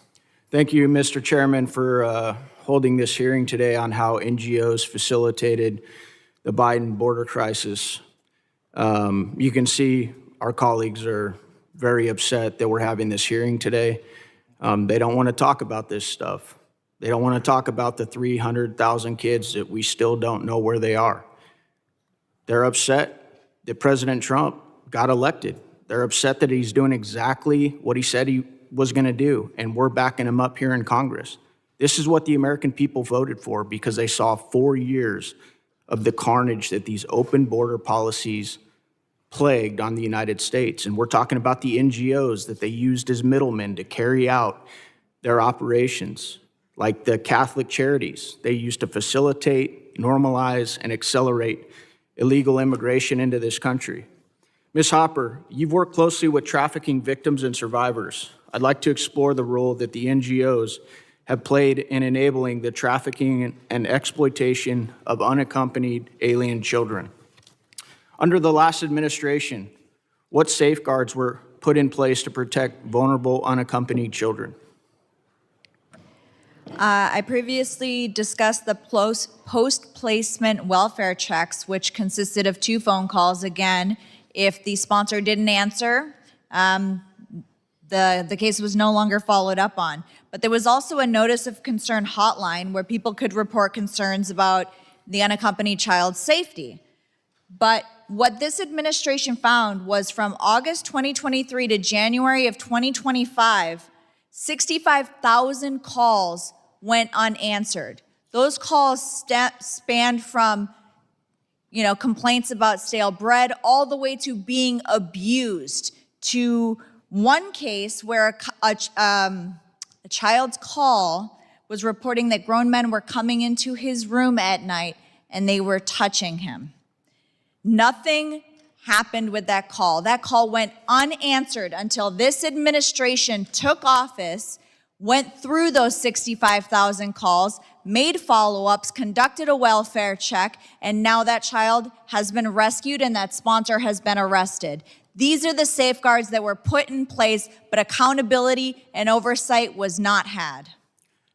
So you're telling this committee that the Biden administration, while they were letting all of these unaccompanied minors into the country, and as we've talked about today, they weren't keeping track of them, they issued these kids a hotline that they could call if they had trouble with the sponsor family that they were put with, and you're saying that 65,000 calls to this hotline designated to protect these kids went unanswered? Is that what you're telling this committee? Yes, sir. Wow. That is unbelievable. Unbelievable. I believe you also said, Ms. Hopper, that according to your research, it was easier to adopt a pet or a dog than it was to get one of these children. Is that what you said? I said that it was easier to get a child, yes, than to adopt a dog. You actually had to provide more paperwork to adopt a pet from a pet shelter than you did to sponsor a child. Yeah, and think about it, guys. This is exactly why the American people are so upset. This is why they voted for the president, and this is why they voted for this agenda, to not only remove people from this country, to secure our borders, but to find these kids. I mean, this is completely atrocious in a day and age where we're starting to wake up to the realities of sex trafficking and what's going on with these kids. They let all these kids in. We still don't know where over 300,000 of these kids are. And you're sitting here testifying, saying that they gave a hotline for these kids to report if they were okay, if they needed anything, and 65,000 calls went unanswered. Do you know how many staffers the administration assigned to answering these phones and helping these kids? One. One staffer? Any idea how many hours a day this staffer was working? No. Maybe that's why there were 65,000 calls that weren't answered from these little kids, huh? Unbelievable. Thank you. I yield back. The gentleman yields back. The chair recognizes the gentlelady from New Jersey, Ms. McGivern, for 5 minutes. Thank you, Mr. Chairman. I first want to start off by just advising that witnesses should definitely come here with the facts. One of the witnesses today stated that I was arrested, and that's a complete lie, and I want to put that on the record. Mr. Chairman, this hearing is a shame, a sham, and a complete disgrace. Just because Republicans don't want to see it doesn't mean it's not true. The charities the majority is targeting are doing the Lord's work, quite literally. Republicans are trying to misrepresent and undermine and attack the work of these charities due to assist the most vulnerable and underserved, all while quoting scripture from the Bible. No matter what narrative my colleagues across the aisle try to spin, the truth is that these religious organizations and other nonprofits are not political. They seek to provide aid to those who are fleeing violence and seeking asylum. To every person working at the charities, religious organizations, and other NGOs that are the subject of this hearing, I say this to you: thank you, and I am sorry. Thank you for providing the services and resources that our government has failed to provide to desperate people who are in need. And I am sorry that Republicans are trying to intimidate you and prevent you from carrying out this critical work.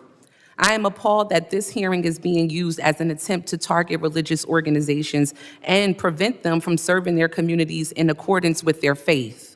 Meanwhile, the Republican majority has not done an ounce of oversight of the Trump administration, even as Trump and his administration tear apart DHS. In January, Trump installed unelected billionaire Elon Musk as the leader of Doge and empowered him to derail and demonize critical functions across the government, including at DHS. Elon has long had massive unexplained ties to China. He did not file any kind of financial disclosure, even as he took a role in overhauling the federal government. But did the Republican majority demand any information on Musk's conflicts? Did they ask questions about his ties to the Chinese government, a topic that draws their interest in just about every context every week on this committee? No, they did not. Instead, they turned a blind eye to Doge, and Doge installed unqualified staffers across DHS, gained access to sensitive security systems, and drove off untold members of dedicated civil servants carrying out important missions to secure our homeland. Doge has been dismantling and reshaping DHS for 6 months now. Has the Republican majority held a single hearing or called a single witness to examine these massive changes to the department? No, they have not. More recently, Elon Musk and Donald Trump had a very messy breakup. Perhaps men are just too fragile and emotional for these jobs. But I digress. We did, in fact, learn a few things during this breakup. On June 6, Musk tweeted, "Time to drop the really big bomb. Donald Trump is in the Epstein files. That is the real reason they have not been made public. Have a nice day. DJT." Wow, now that's some inside information. Elon Musk, Donald Trump's right-hand man, who spent hundreds of millions of dollars to help get Trump elected, says the president is tied to the notorious child sex predator. And look what we're talking about today. And indeed, over the past several days, Trump has moved to permanently squash the release of the Epstein files. Now, my Republican colleagues have long expressed a desire to fight human trafficking. Woohoo, talking about it today, but yet scared to call out to ask the administration to release the Epstein files. Surely that must be something we can all get behind. Surely we can all agree that if Elon Musk has evidence that Donald Trump is or has ever been involved in child sex trafficking, then Musk should be compelled to come share his evidence with this committee and the public. Now, I'm sure some of my colleagues may argue that Musk is just blowing smoke, but who's to say? Let's find out. I might have my doubts, but if you think that under oath Musk would admit he does not actually have any evidence to back up his claims, then great, let's find out. Let's do some real work on this committee. With that, I yield back.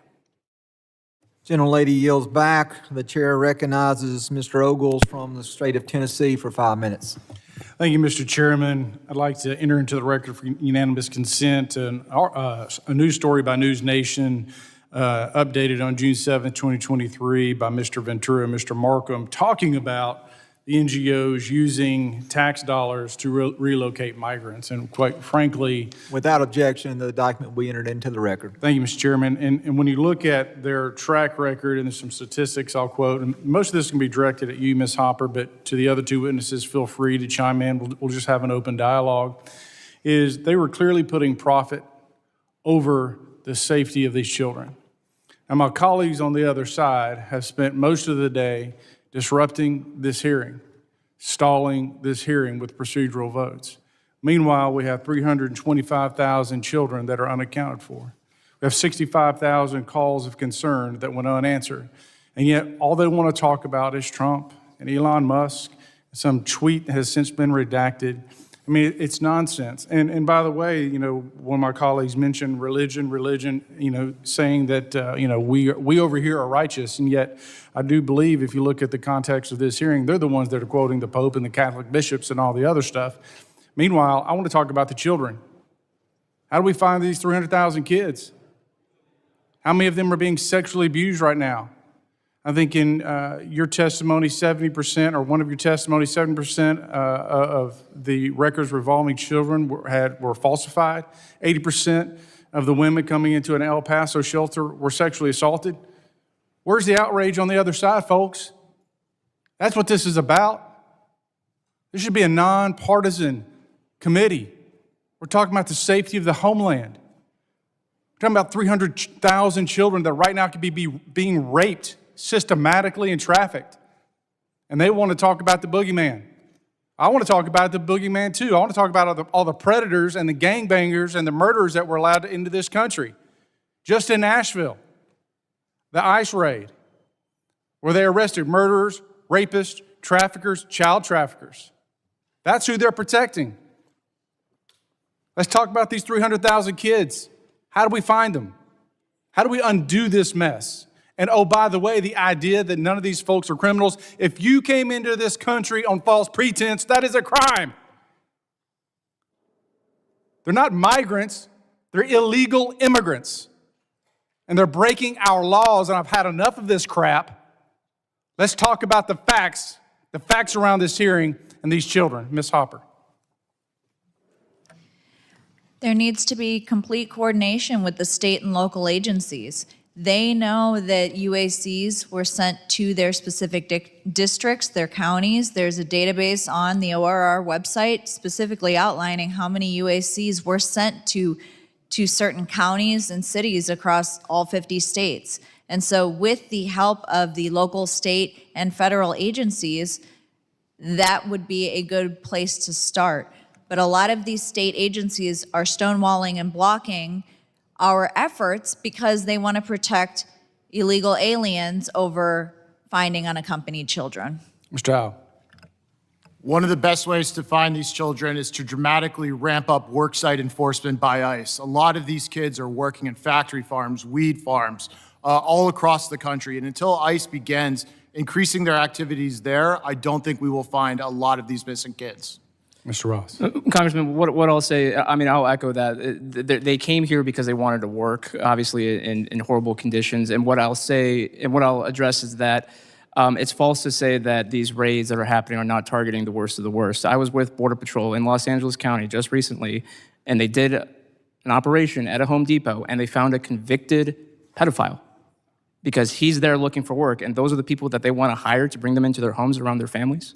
It doesn't work that way. So I would concur that worksite operations need to increase, not decrease by any stretch. Mr. Chairman, you know, I thank you for the importance of this hearing, the topic. I thank you to the witnesses. But as we look at the systematic trafficking that we've seen across this country, Ms. Hopper, you're an expert on this. When you look at the distribution networks that the cartels have into our country, a distribution network, by the way, that would rival FedEx or the United Postal Service, and their ability to move product. And for them, product is human trafficking. Product is kids and women. And so with that, I yield back. Gentleman yields back. The chair recognizes the gentleman from Puerto Rico, Mr. Hernandez. Thank you, Mr. Chairman. I would like to just briefly raise my voice in favor of NGOs and the service they provided. As a law student, I worked with NGOs dedicated to immigrants, but not just to make sure that they could normalize their immigration status. I worked with immigrants on behalf of a cause that I think all Republicans support. I worked with immigrants to help them assimilate to United States culture and identity. I helped them study for their U.S. citizenship exams. And I could see their hope, their commitment. I would even say they were more patriotic and committed to this nation than many people who are born and raised here. I worked with NGOs to help victims of domestic violence who fled their home countries with their children, fleeing from terrible, terrible, terrible life circumstances, and people who found hope and security in this nation, and people that I was proud to see this nation welcome to provide them safety and security and a brighter future. So I really profoundly regret to see this Congress, to see this committee attack NGOs so broadly under a false pretext that this is really to protect the people. We are attacking people. We are attacking institutions that help people. And I want to make sure that history reflects the side that we, the Democratic caucus, this side of the aisle, stand on today. Thank you, and I yield back. Mr. Chairman. I'm sorry, who wishes to be recognized? Crane from Arizona. Ms. Crane? Request to enter into the record from Oversight Project article tracking movement of illegal aliens from NGOs to the U.S. Interior. Without objection, shall be admitted into the record. Thank you. Mr. Thompson? I'd like to enter into the record the statement of Bishop Nicholas DiMaggio of Brooklyn, New York, in which he states, from our Catholic faith perspective, the issue is ultimately about human beings. Without objection, will be entered into the record. With the gentleman yielding, the chair now recognizes the gentlelady from South Carolina, Ms. Biggs. Thank you, Chairman Guest, and thank you to our witnesses for your patience today. This hearing is important, and I think it's crucial that we know the role that the NGOs played in the invasion of our country. While the Biden administration opened the doors, the NGOs fueled the invasion. They provided or coordinated transportation to the interior of the country, along with food, shelter, legal fees, and more, all with your tax dollars. Mr. Chairman, I'd like to submit for the record this piece of the Free Press titled "Nonprofits Are Making Billions Off the Border Crisis." Without objection, it shall be entered into the record.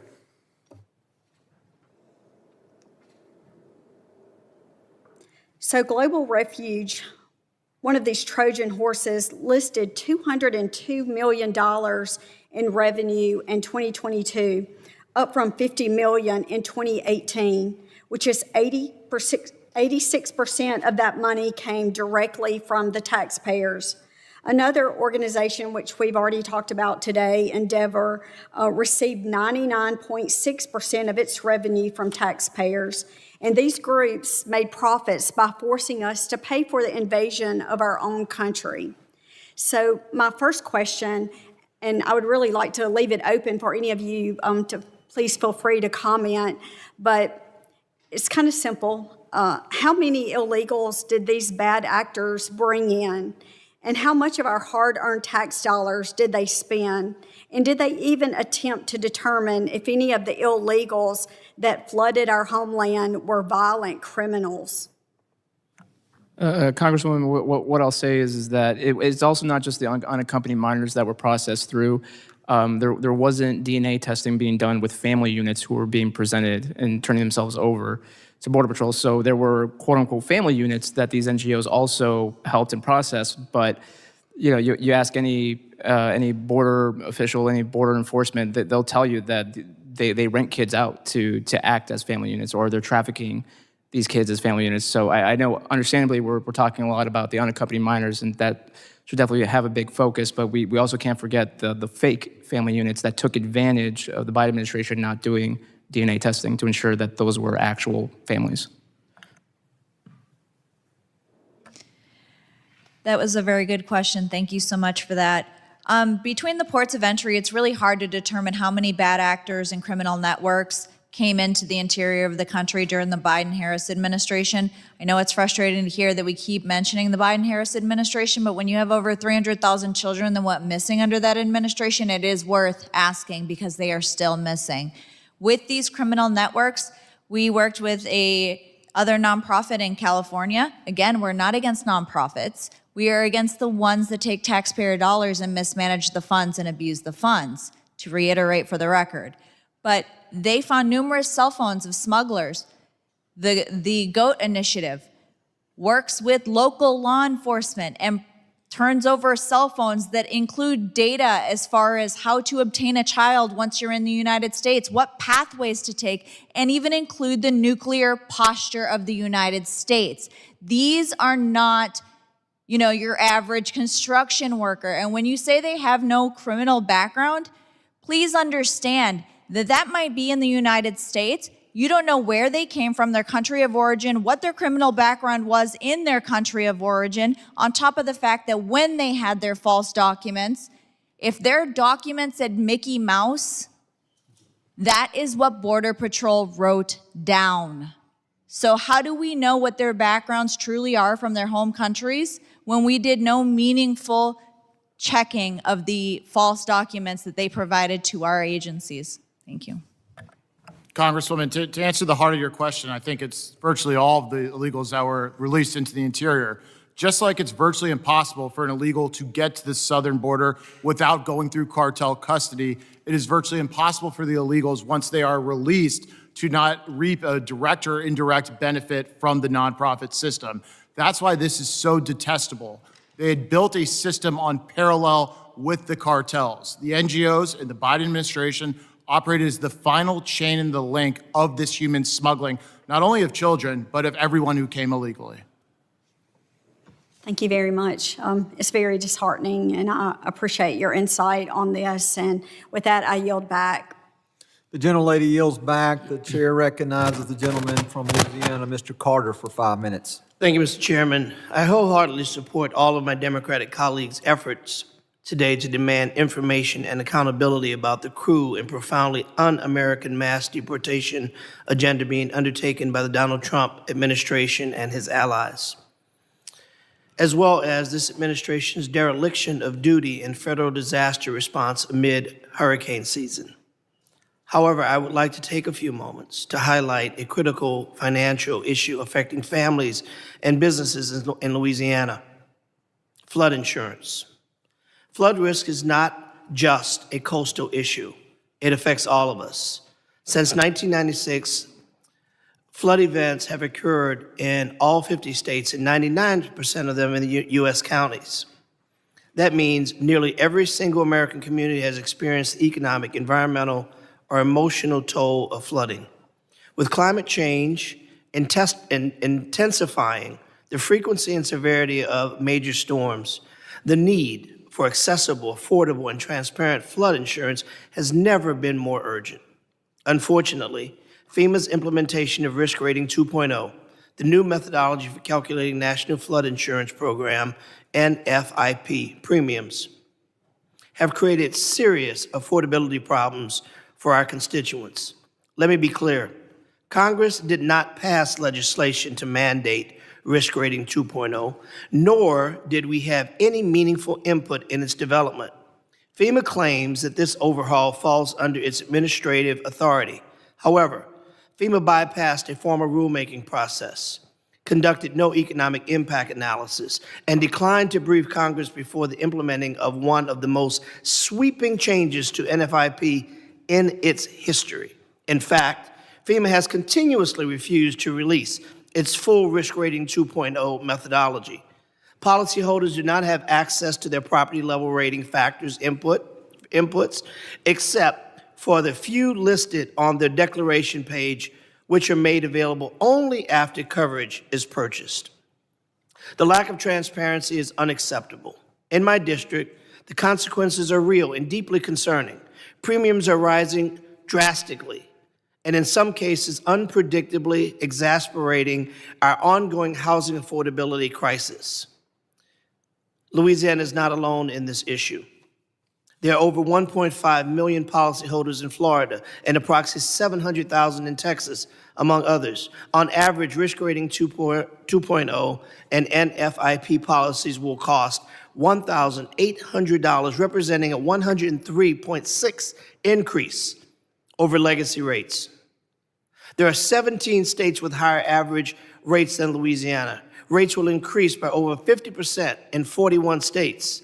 Some of the states with the highest average risk rates include Maine at 183% rate increase, West Virginia at 171%, Mississippi at 149%, Florida at 131%, and New York at 85%. Among metropolitan areas, my district in New Orleans has the second highest average insurance coverage, behind only Miami. For working families already struggling to keep up with the mortgage payments, high insurance costs could mean having to choose between flood protection and other essential needs.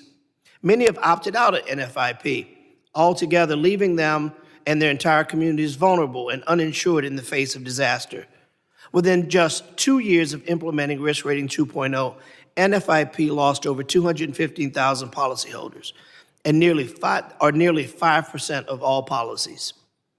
States that saw the biggest decline in policyholders were West Virginia, losing nearly 20% of policies, Oklahoma about 18%, and Texas with 15% decline.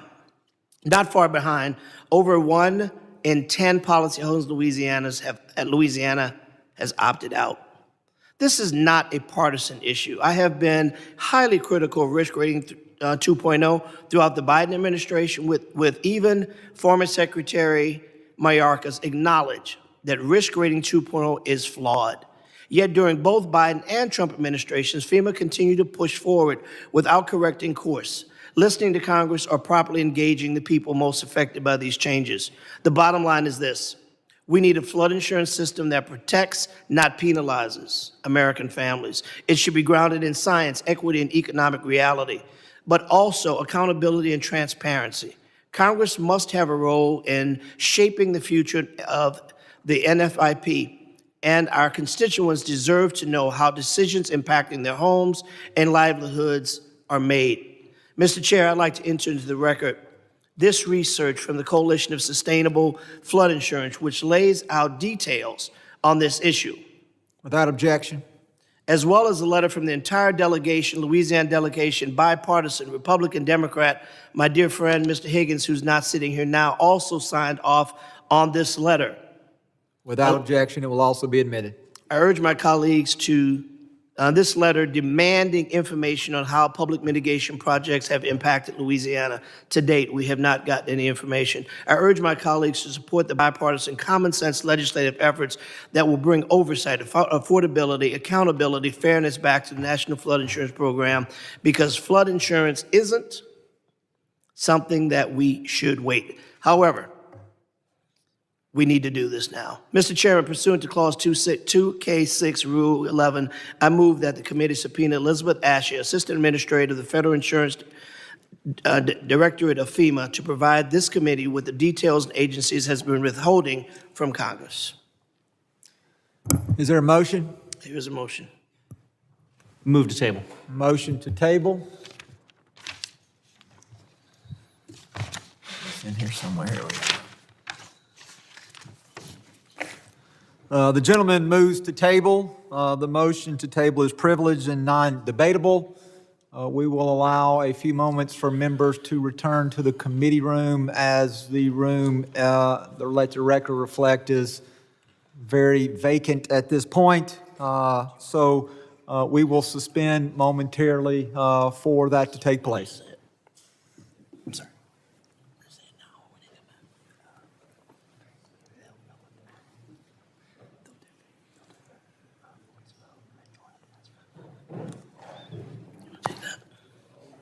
Turn in.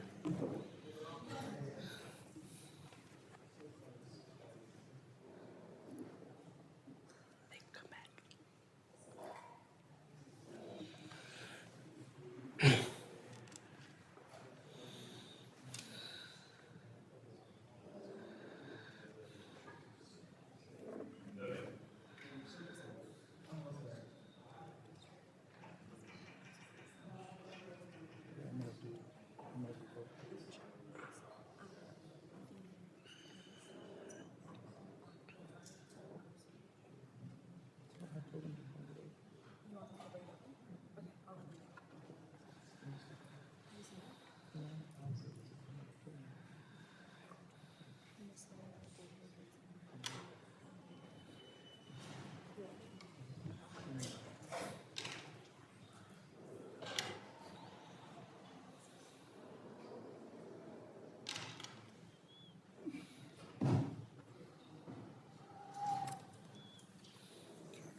Crypto voters.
There has been a motion to table in this matter brought forth by Mr. Evans.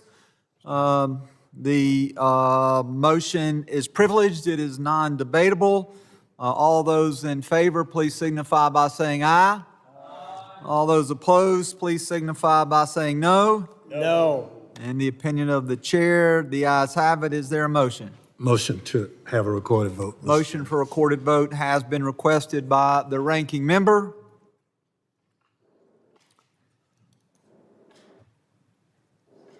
If the clerk would please call the roll. Mr. Green of Tennessee. Mr. McCall. Mr. Higgins. Mr. Jimenez. Aye. Mr. Jimenez votes aye. Mr. Pfluger. Mr. Garbarino. My apologies. Mr. Pfluger, is that aye? Yes, sir. Mr. Garbarino. Ms. Green. Mr. Gonzalez. Mr. Luttrell. Mr. Luttrell votes aye. Mr. Strong. Aye. Mr. Strong votes aye. Mr. Burkeen. Aye. Mr. Burkeen votes aye. Mr. Crane. Aye. Mr. Crane votes aye. Mr. Ogles. Aye. Mr. Ogles votes aye. Mrs. Biggs. Aye. Mrs. Biggs votes aye. Mr. Evans. Aye. Mr. Evans votes aye. Mr. McKenzie. Aye. Mr. McKenzie votes aye. Mr. Knott. Mr. Knott votes aye. Ranking Member Thompson. Nay. Ranking Member Thompson votes no. Mr. Swalwell. No. Mr. Swalwell votes no. Mr. Correa. No. Mr. Correa votes no. Mr. Tanadar. Mr. Magaziner. No. Mr. Magaziner votes no. Mr. Goldman. Mrs. Ramirez. Mr. Kennedy. No. Mr. Kennedy votes no. Mrs. McIver. Ms. Johnson. Mr. Hernandez. Mr. Hernandez votes no. Ms. Poe. Mr. Carter. No. Mr. Carter votes no. Mr. Green of Texas. Mr. Green of Texas votes no. Are there any other members who wish to be recorded? Mr. Clerk, how am I recorded? Chairman has not yet been recorded. Guest votes aye. Chairman Guest votes aye. You will please report the totals. On that vote, Mr. Chairman, there were 12 ayes and 8 noes. In the opinion of the chair, based on the recorded vote, the motion passes and the request has been tabled. Mr. Carter, did you yield back? I was trying to think. Have you yielded the rest of your time, I believe, if I'm not mistaken? All right, at this time, then, the chair would recognize Mr. Evans for 5 minutes for his questioning. Thank you, Mr. Chair. Thank you, of course, to the witnesses for coming. And Mr. Chairman, I'd like to submit for the record this committee's report from last year, in which then CBP Chief Patrol agents told the committee that, quote, NGOs will facilitate the migrants' travel plans to wherever that's going to be while they wait for their immigration hearing, and, quote, once they're released from our custody, the NGOs then provide them with potentially transportation up to the Phoenix area or other areas of the interior to help them make travel arrangements, things like that. Without objection, the document be entered into the record. Thank you, Mr. Chairman. And also for the record, a statement by now CBP Commissioner Rodney Scott in this same report, in which he says that cartels and NGOs actually coach would-be border crossers on claiming asylum after being apprehended by the Border Patrol. Without objection, be entered into the record. Thank you, Mr. Chairman. And for everybody that stuck with us through today, I think it's been extremely clear that certain NGOs have benefited significantly from the Biden administration's open border policies, to the point where they actually found migrants before they reached the border to encourage them to illegally enter the United States in return for all of the amnesty and other benefits they could obtain. More benefits, in fact, than many American citizens receive, including free cell phones and upscale hotel stays. Mr. Howell, first question will be to you. your organization's in-depth study tracked devices given to illegal immigrants by border NGOs and showed, unsurprisingly, that my part of the world, Denver, Colorado, and the surrounding areas, was one of their more popular final destinations. The sanctuary state policies in Colorado and Denver have allowed NGOs and government entities to spend millions of taxpayer dollars to provide services to illegal immigrants and have proliferated crime in our area, making Colorado this year the second most dangerous state in the country. When the Biden admin and Democrats in Colorado reimburse NGOs to provide these services and benefits, how does that incentivize illegal immigration and encourage criminal enterprises to conduct business in the United States and in places like Denver and Colorado? Simply put, if you build it, they will come. It is a completely cost-free for the illegal alien transportation and funding stream with everything they could ever need or want, things beyond what are even applied or given to our poor and needy in the United States. It also takes a lot of pressure off the cartels and makes it much easier for them to sell in the first instance for an illegal to come to the border in the first place. And don't take my word for it, look how the border is secure now. People aren't even trying to come because they know these benefits aren't available to them even in the event they're able to get in. Thank you. Ms. Hopper, next question will be to you. I was a cop and a soldier for about 22 years combined, and I am Latino. And unfortunately, I know through those experiences and others exactly how bad the crime situation is in Colorado. We're the national headquarters for Tren de Aragua, which I think we all know now, violent Venezuelan prison gang that does a lot of bad things to include human trafficking. You have substantial experience in the dangers that unaccompanied minors face on their journey to the border and then once released into the United States. Currently, the federal government is trying to review sponsors in Colorado. We've heard earlier today, over 300,000 kids that we're trying to track down.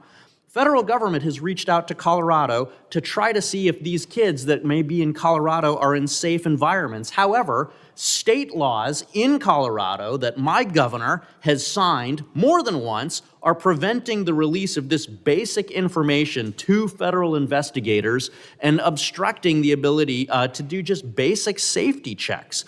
How do state policies that restrict federal oversight of unaccompanied minors and NGOs that fail to properly screen these sponsors enable cartels like Tren de Aragua and MS-13 to exploit or recruit children in the United States and then again specifically in sanctuary jurisdictions like Colorado? It absolutely encourages cartels and criminal networks to direct their activity to sanctuary cities and states, knowing that those protections will exist for them and knowing that there isn't that cooperation and federal oversight and accountability for that. So unfortunately, I don't know what the motivation is for your state's governor, and I'm sorry for that because of the fact that that isn't helping these children. That isn't helping the citizens of Colorado. That isn't helping your constituents when you're protecting illegal aliens over that of those that elected you. Thank you, and I got 4 seconds, Chairman. Yield back. The gentleman yields back. The chair now recognizes the gentleman from Texas, Mr. Green. Thank you, Mr. Chairman. Mr. Chairman, I'm concerned about children. I'm concerned about the 37 children who've lost their lives to the Guadalupe River in Texas. I'm concerned that we're not having a hearing to address the needs of these families. These are people who had their children at a summer camp. They expected to pick their children up. They didn't expect to see their children waste away. Many of them haven't been found. I'm concerned about children too. But I'm concerned about all children. I don't segregate children. I don't conclude that some children have lives that are worth more than others. I want to see something done about those children. Why aren't we having a hearing to deal with the needs of the people of the state of Texas? And other states too that may have similar needs. I don't segregate. I integrate children. Let's do something about all children. and to proclaim this hearing to be one that is related to charities. I'm going to defend Catholic charities. I don't believe you think that Catholic charities would have 65,000 children mistreated. I just don't believe you think that. I don't think so.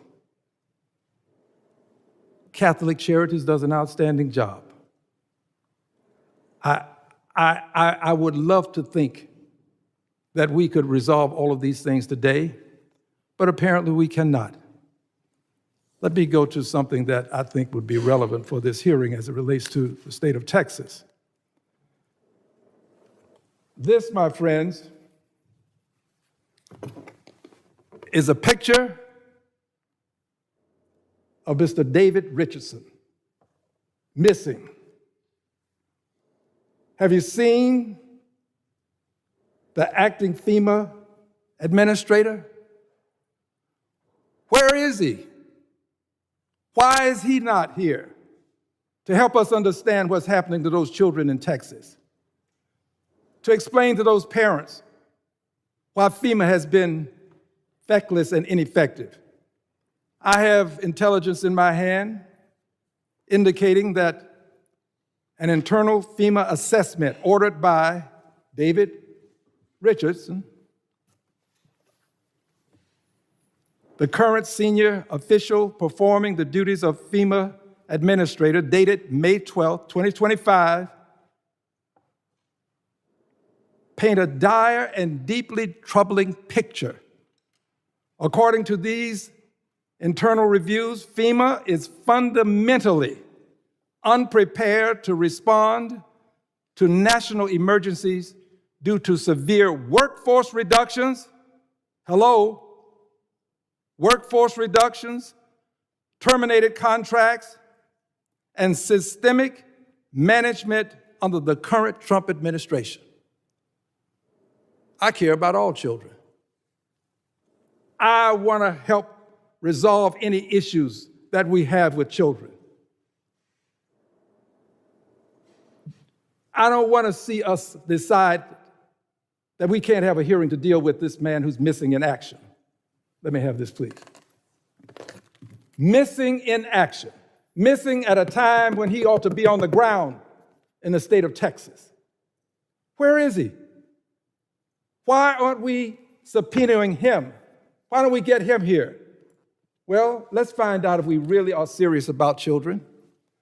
Let's find out if we can get him here. Mr. Chairman, given that the secretary won't appear and can't be subpoenaed because you've already taken that issue up, pursuant to Clause 2K6 of Rule 11, I move that the committee subpoena David Richardson, senior official performing the duties of FEMA administrator. I want to see where you stand.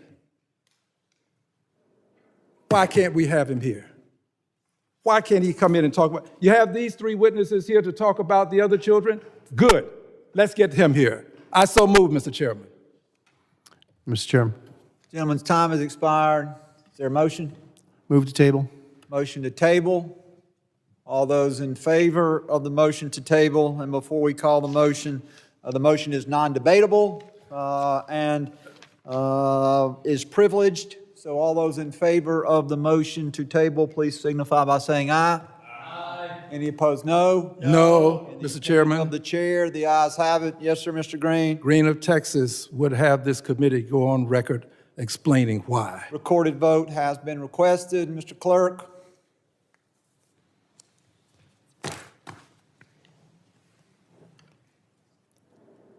You will please call the roll. Mr. Green of Tennessee, Mr. McCall, Mr. Higgins, Mr. Jimenez. No. Mr. Jimenez votes no. Mr. Pfluger, Mr. Garbarino, Ms. Green, Mr. Gonzalez, Mr. Luttrell. Mr. Luttrell votes aye. Mr. Strong. Aye. Mr. Strong votes aye. Mr. Burkeen. Mr. Crane. Mr. Ogles. Mrs. Biggs. Mrs. Biggs votes aye. Mr. Evans.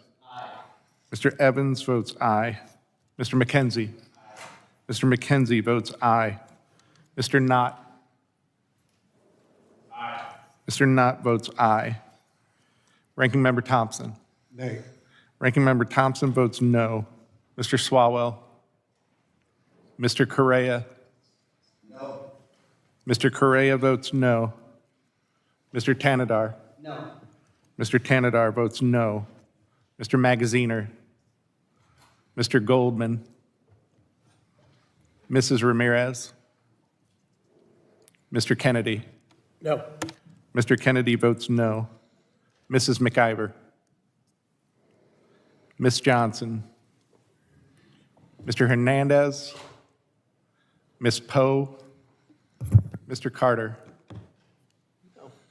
Mr. Carter votes no. Mr. Green of Texas. On behalf of the 37 children who've lost their lives, Green votes nay. Mr. Green of Texas votes no. Do any members wish to change their vote? Mr. Chairman, I wish to change my vote to yes. Mr. Jimenez votes aye. Are there any other members who have not yet been recorded that wish to vote? Mr. Crane votes aye. Mr. Clerk, how am I recorded? The chairman has not been recorded. Guest votes aye. Chairman Guest votes aye. If the clerk will please report the total.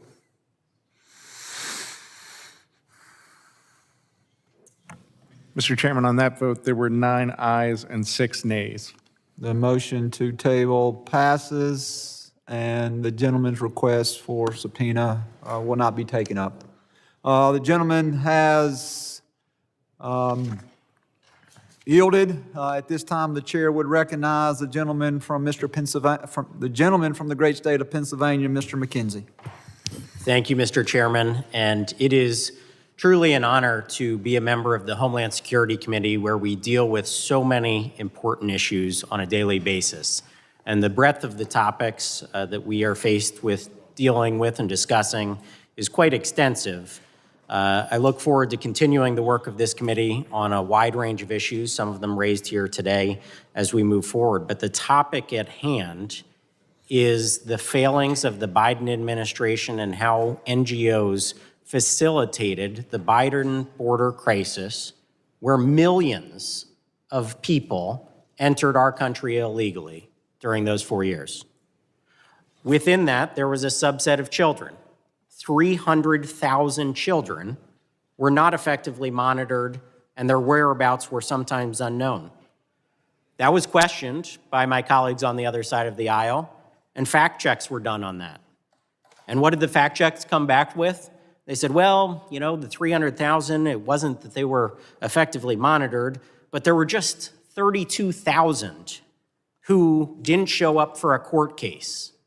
And so they were at a greater risk of sex trafficking, exploitation, or forced labor. 32,000 children who are left vulnerable. And my colleagues on the other side of the aisle don't want to ask a single question about that. They don't want to talk about that topic. They want to sweep it under the rug. They want to turn a blind eye. They want to pretend that it didn't happen during the Biden administration because it is politically inconvenient. The welfare of children is something that they don't want to talk about all of a sudden because it happened under a Democratic administration.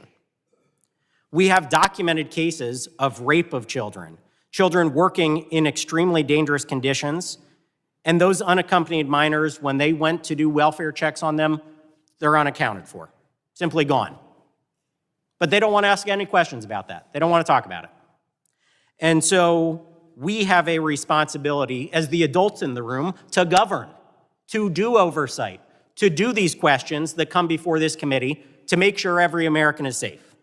And as a state representative, I contacted the Biden administration about this very issue. They didn't respond. I contacted our Democratic governor. He didn't respond. Nobody wants to talk about this issue of missing children in our country. So I am glad that we are having this hearing today because we need to get some answers. And so my first question is for Mr. Howell. I want to understand the flow of money, what appropriation, what line item it was in, where it went to DHS, and how it moved to either states to facilitate the movement of these children or to NGOs. So for the DHS money, most of it went out through FEMA and the SSP program, which was renamed about halfway through the Biden administration. It used to be called something else. But there would be a series of grant-making exercises. A lot of them are publicly posted online where you can see the main organizations that received it. And after that, there are sub-grants and other things. It's very difficult to follow the money all the way from federal government to end recipient, let alone the usage. So it went through FEMA, which is intended for emergency management in situations like we faced in Texas and was just talked about, but the money was gone. It was used for these programs, you're telling me. That's absolutely correct. And they begged for more time and time again. Simply astonishing that the money would be used in that way and not for the safety of the American public in emergency situations. The next question I have is for Ms. Hopper.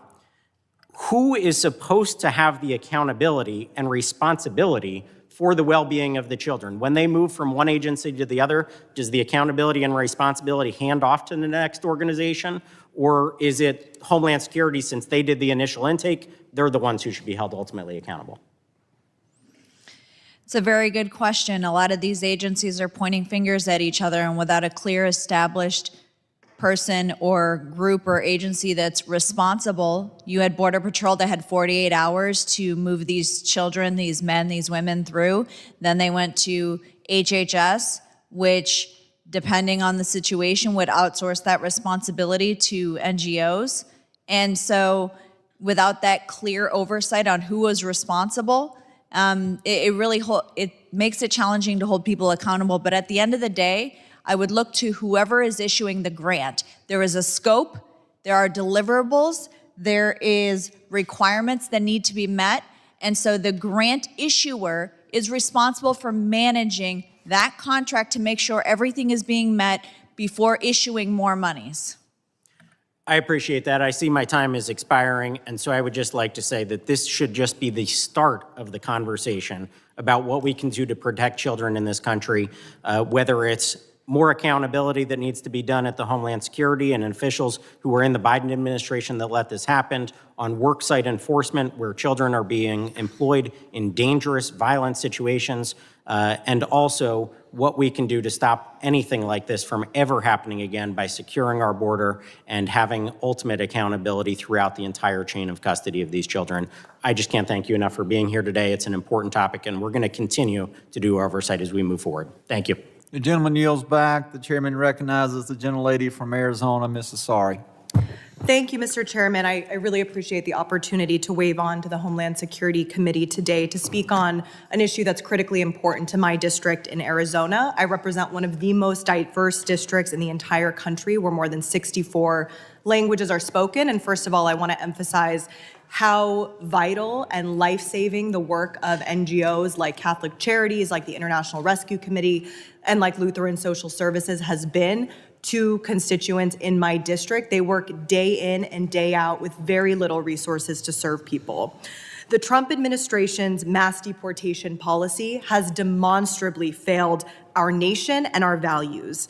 According to a recent Gallup poll, a 62% margin of folks disapprove of the Trump administration's ineffective, authoritarian, and inhumane immigration policies. I have seen the cruel policies of this administration firsthand in my district. Separating families, masked ICE agents showing up to immigration courts in downtown Phoenix where people had appointments, ripping people away from their families. Detainees in inhumane conditions. This includes DACA recipients. This includes green card holders. This includes US citizens. And deporting innocent people without due process to foreign prisons. It is unconscionable. About 1 month ago, I went to the Eloy detention facility about an hour outside of my district in Phoenix. I spoke with more than a dozen women there who were desperate, devastated about the conditions that they're living in, facing significant harassment. They described a situation where one of the staff members literally forced them outside to march outside in 110-degree Arizona heat, marching around for over 2 hours, yelling at them, quote, "This is the price of the American dream." This is disgusting. And when we're talking about well-being of citizens, even if you believe that these people should not be in the United States, it is embarrassing that our country would be treating any human being like that. So, Mr. Howell, I have a couple of questions for you. Very straightforward, yes or no. Do you support this type of treatment of human beings? I'm sorry, I wasn't listening. All the other Democrats haven't asked a question, so I kind of wasn't paying attention. Can you restate it? Okay. The detention center facility conditions in this country are atrocious. Women are being harassed, they're being dehumanized. In Arizona, they were forced to march outside in 120-degree heat until somebody fainted. I have visited these detention centers as part of my oversight responsibilities. I know you're a big fan of oversight. Do you think that is acceptable treatment of human beings by the United States of America? For illegal aliens to be detained throughout their immigration proceedings, yes, I think it's the law. To be treated in I'm not taking your word for it. Okay. On top of that, 17 million Americans were just cut off of health care thanks to the vote of all of the Republican colleagues over here. Meanwhile, Republicans just gave more money to ICE and DHS to the tune of $170 billion. It's now one of the largest funded agencies in the world, about 16th or 17th in terms of what a military would look like for other countries. Again, you talked about the importance of oversight, Mr. Howell. Do you believe that members of Congress are legally allowed to conduct oversight of ICE detention facilities? As we've written extensively the Oversight Project, because we're trying to help keep your colleagues out of jail, like Representative McIver, who was indicted. I misspoke when I said she was arrested. You as an individual member do not have oversight authority. Oversight authority by the rules of the House flows through the full House to the chairman, and that right now is held by the majority. So It is despite the legally statute allowed. that you cite, Mr. it's going to Howell, end up with more reclaiming my Democrats time. clogging our Reclaiming jails. my time. I want to keep you out of jail. Claiming my time, thank you. It is actually legal for members of Congress to go to detention center facilities that are operated by our government and to conduct oversight. That actually is legally allowed. That is incorrect. We also know that the Trump administration is funneling billions and billions of dollars to private for-profit prisons. I heard today a number of $6 billion to NGOs that you all are so concerned about. The private prison companies in this country, like Core Civic and Geo Group, are making billions of dollars in profits because of the massive, and stunning corruption. They gave billions of dollars to elect Donald Trump. Now we're making sure that they make billions of dollars. And speaking of sheer corruption and cover-ups for the ultra-wealthy, Mr. Howell, I know you have spent quite a lot of time talking about the importance of releasing the Epstein files, but now you're kind of parroting Trump talking points about this being a Democratic hoax. I'm wondering if yes or no. What did I say? Do you support the? No, what have I parroted Do you support about it being a hoax? It's a yes or no. Do you support? No, it's not. You said something false. I'm asking you to cite what you said, which is clearly false, because I've not said what you said. Mr. Howell, my question is, do you support the public release of the Epstein files? My answer is written in the op-ed in the Blaze, yes which or you no? can read. Yes or no? Listen, ma'am, I am trying to answer It's your a yes or question. no, You are Mr. lying to the American people I'm asking you a in your simple misstatements. You question. just told a lie in this committee Mr. room. Howell, I'm do trying you- to clear up the record. It's very simple. I am trying to answer if you let me speak. Do you I think support the it? public deserves way more transparency than we've got. I've written that. You've accused me of parroting another It would be talking point, wonderful which if I have not. Bring the receipts. You're lying, and everybody knows it. Mr. Howell, The gentleman will suspend. The gentlelady's time It's a has yes or no question. the gentlelady's time has expired. The chair will now recognize Mr. Knight for 5 minutes of questioning. Mr. Chairman, it's good to be here. Thank you for having this hearing. To the witnesses, I would say thank you. I think I owe you another thank you. This has been quite a long hearing, and unfortunately, the Democrats have obstructed, they've distracted, and they've refused to engage in this topic because it shows that their narrative that they have authored is false. That what happened at the border was just perfectly in line with the norm. It was beneficial to the country. There was nothing they could do about it. Whatever narrative they've written, it is false. This was a designed, intentional, and protected endeavor to bring millions of people into this country regardless of the consequences. It was designed by the Biden-Harris administration, and the Democrats on this committee are still defending it. It's just astounding. They will not say this hurts the American people. Unchecked illegal immigration hurts the American people. We could go on and on. I want to give you all some time to talk. Mr. Howell, starting with you. One of our esteemed colleagues on the other side declared that what happened at the Biden border was not politically motivated. It was all charity. Do you agree with that statement? Absolutely not. It was a highly coordinated plan executed by some of the most radical elements of this country for the sole purposes of ushering in a massive border crisis, which caused tremendous damage and is still being defended to this day. Does that affect the electoral count or congressional apportionment? Absolutely, it affects the census. Do you think that that is lost on Democratic governors, senators, and congressmen and the Biden-Harris administration? It is absolutely not. Was there a plan to send them to politically sensitive states? I think they send them everywhere, but the highest concentrations are the urban areas, which are clearly of benefit to the Democrats. Was there evidence that these individuals here illegally were coached on how to register to vote, where to go, what to say, how to evade capture from immigration officials? Correct. It's happening still today with these nonprofits coaching them on how to evade. As for the voting, as this country's voting system became a laughingstock with the mass mail-in ballots, we have evidence from the Biden White House of a listening session they held with these radical activists where they were encouraging the Biden White House not to even ask people if they were citizens before trying to register them to vote. It's worth noting that the Democratic Party is staunchly and uniformly against voter ID, no matter what state has been proposed. Just a random thought. Ms. Hopper, what interest do international parties have in sending millions of people to this country illegally, including children? Particularly the countries that we have visited, a lot of the individuals that are leaving are criminals in their home countries. So their governments, their country's government, have no interest in retaining them. You are having the worst of the worst leave your country. You are having a decrease in crime because the worst of the worst are leaving your country. Is there also financial incentives? Are they not sending money out of this country back to their home countries? Oh, absolutely. Absolutely. They make money in this country. So they're getting rid of criminals, and then they're taking home money.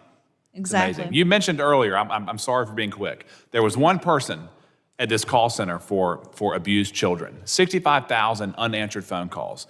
Let's back up before they even got here. How many people were in charge of vetting the millions of people that came across the border? Vetting is being used as though it happened. Vetting did not happen, did it? Not in a meaningful way, no. It was a process. They were processed into the country. Supposedly, and not in a consistent way. Right. Now, I've got one more question, Mr. Rosa. I want to give you a chance to respond to Mr. Green.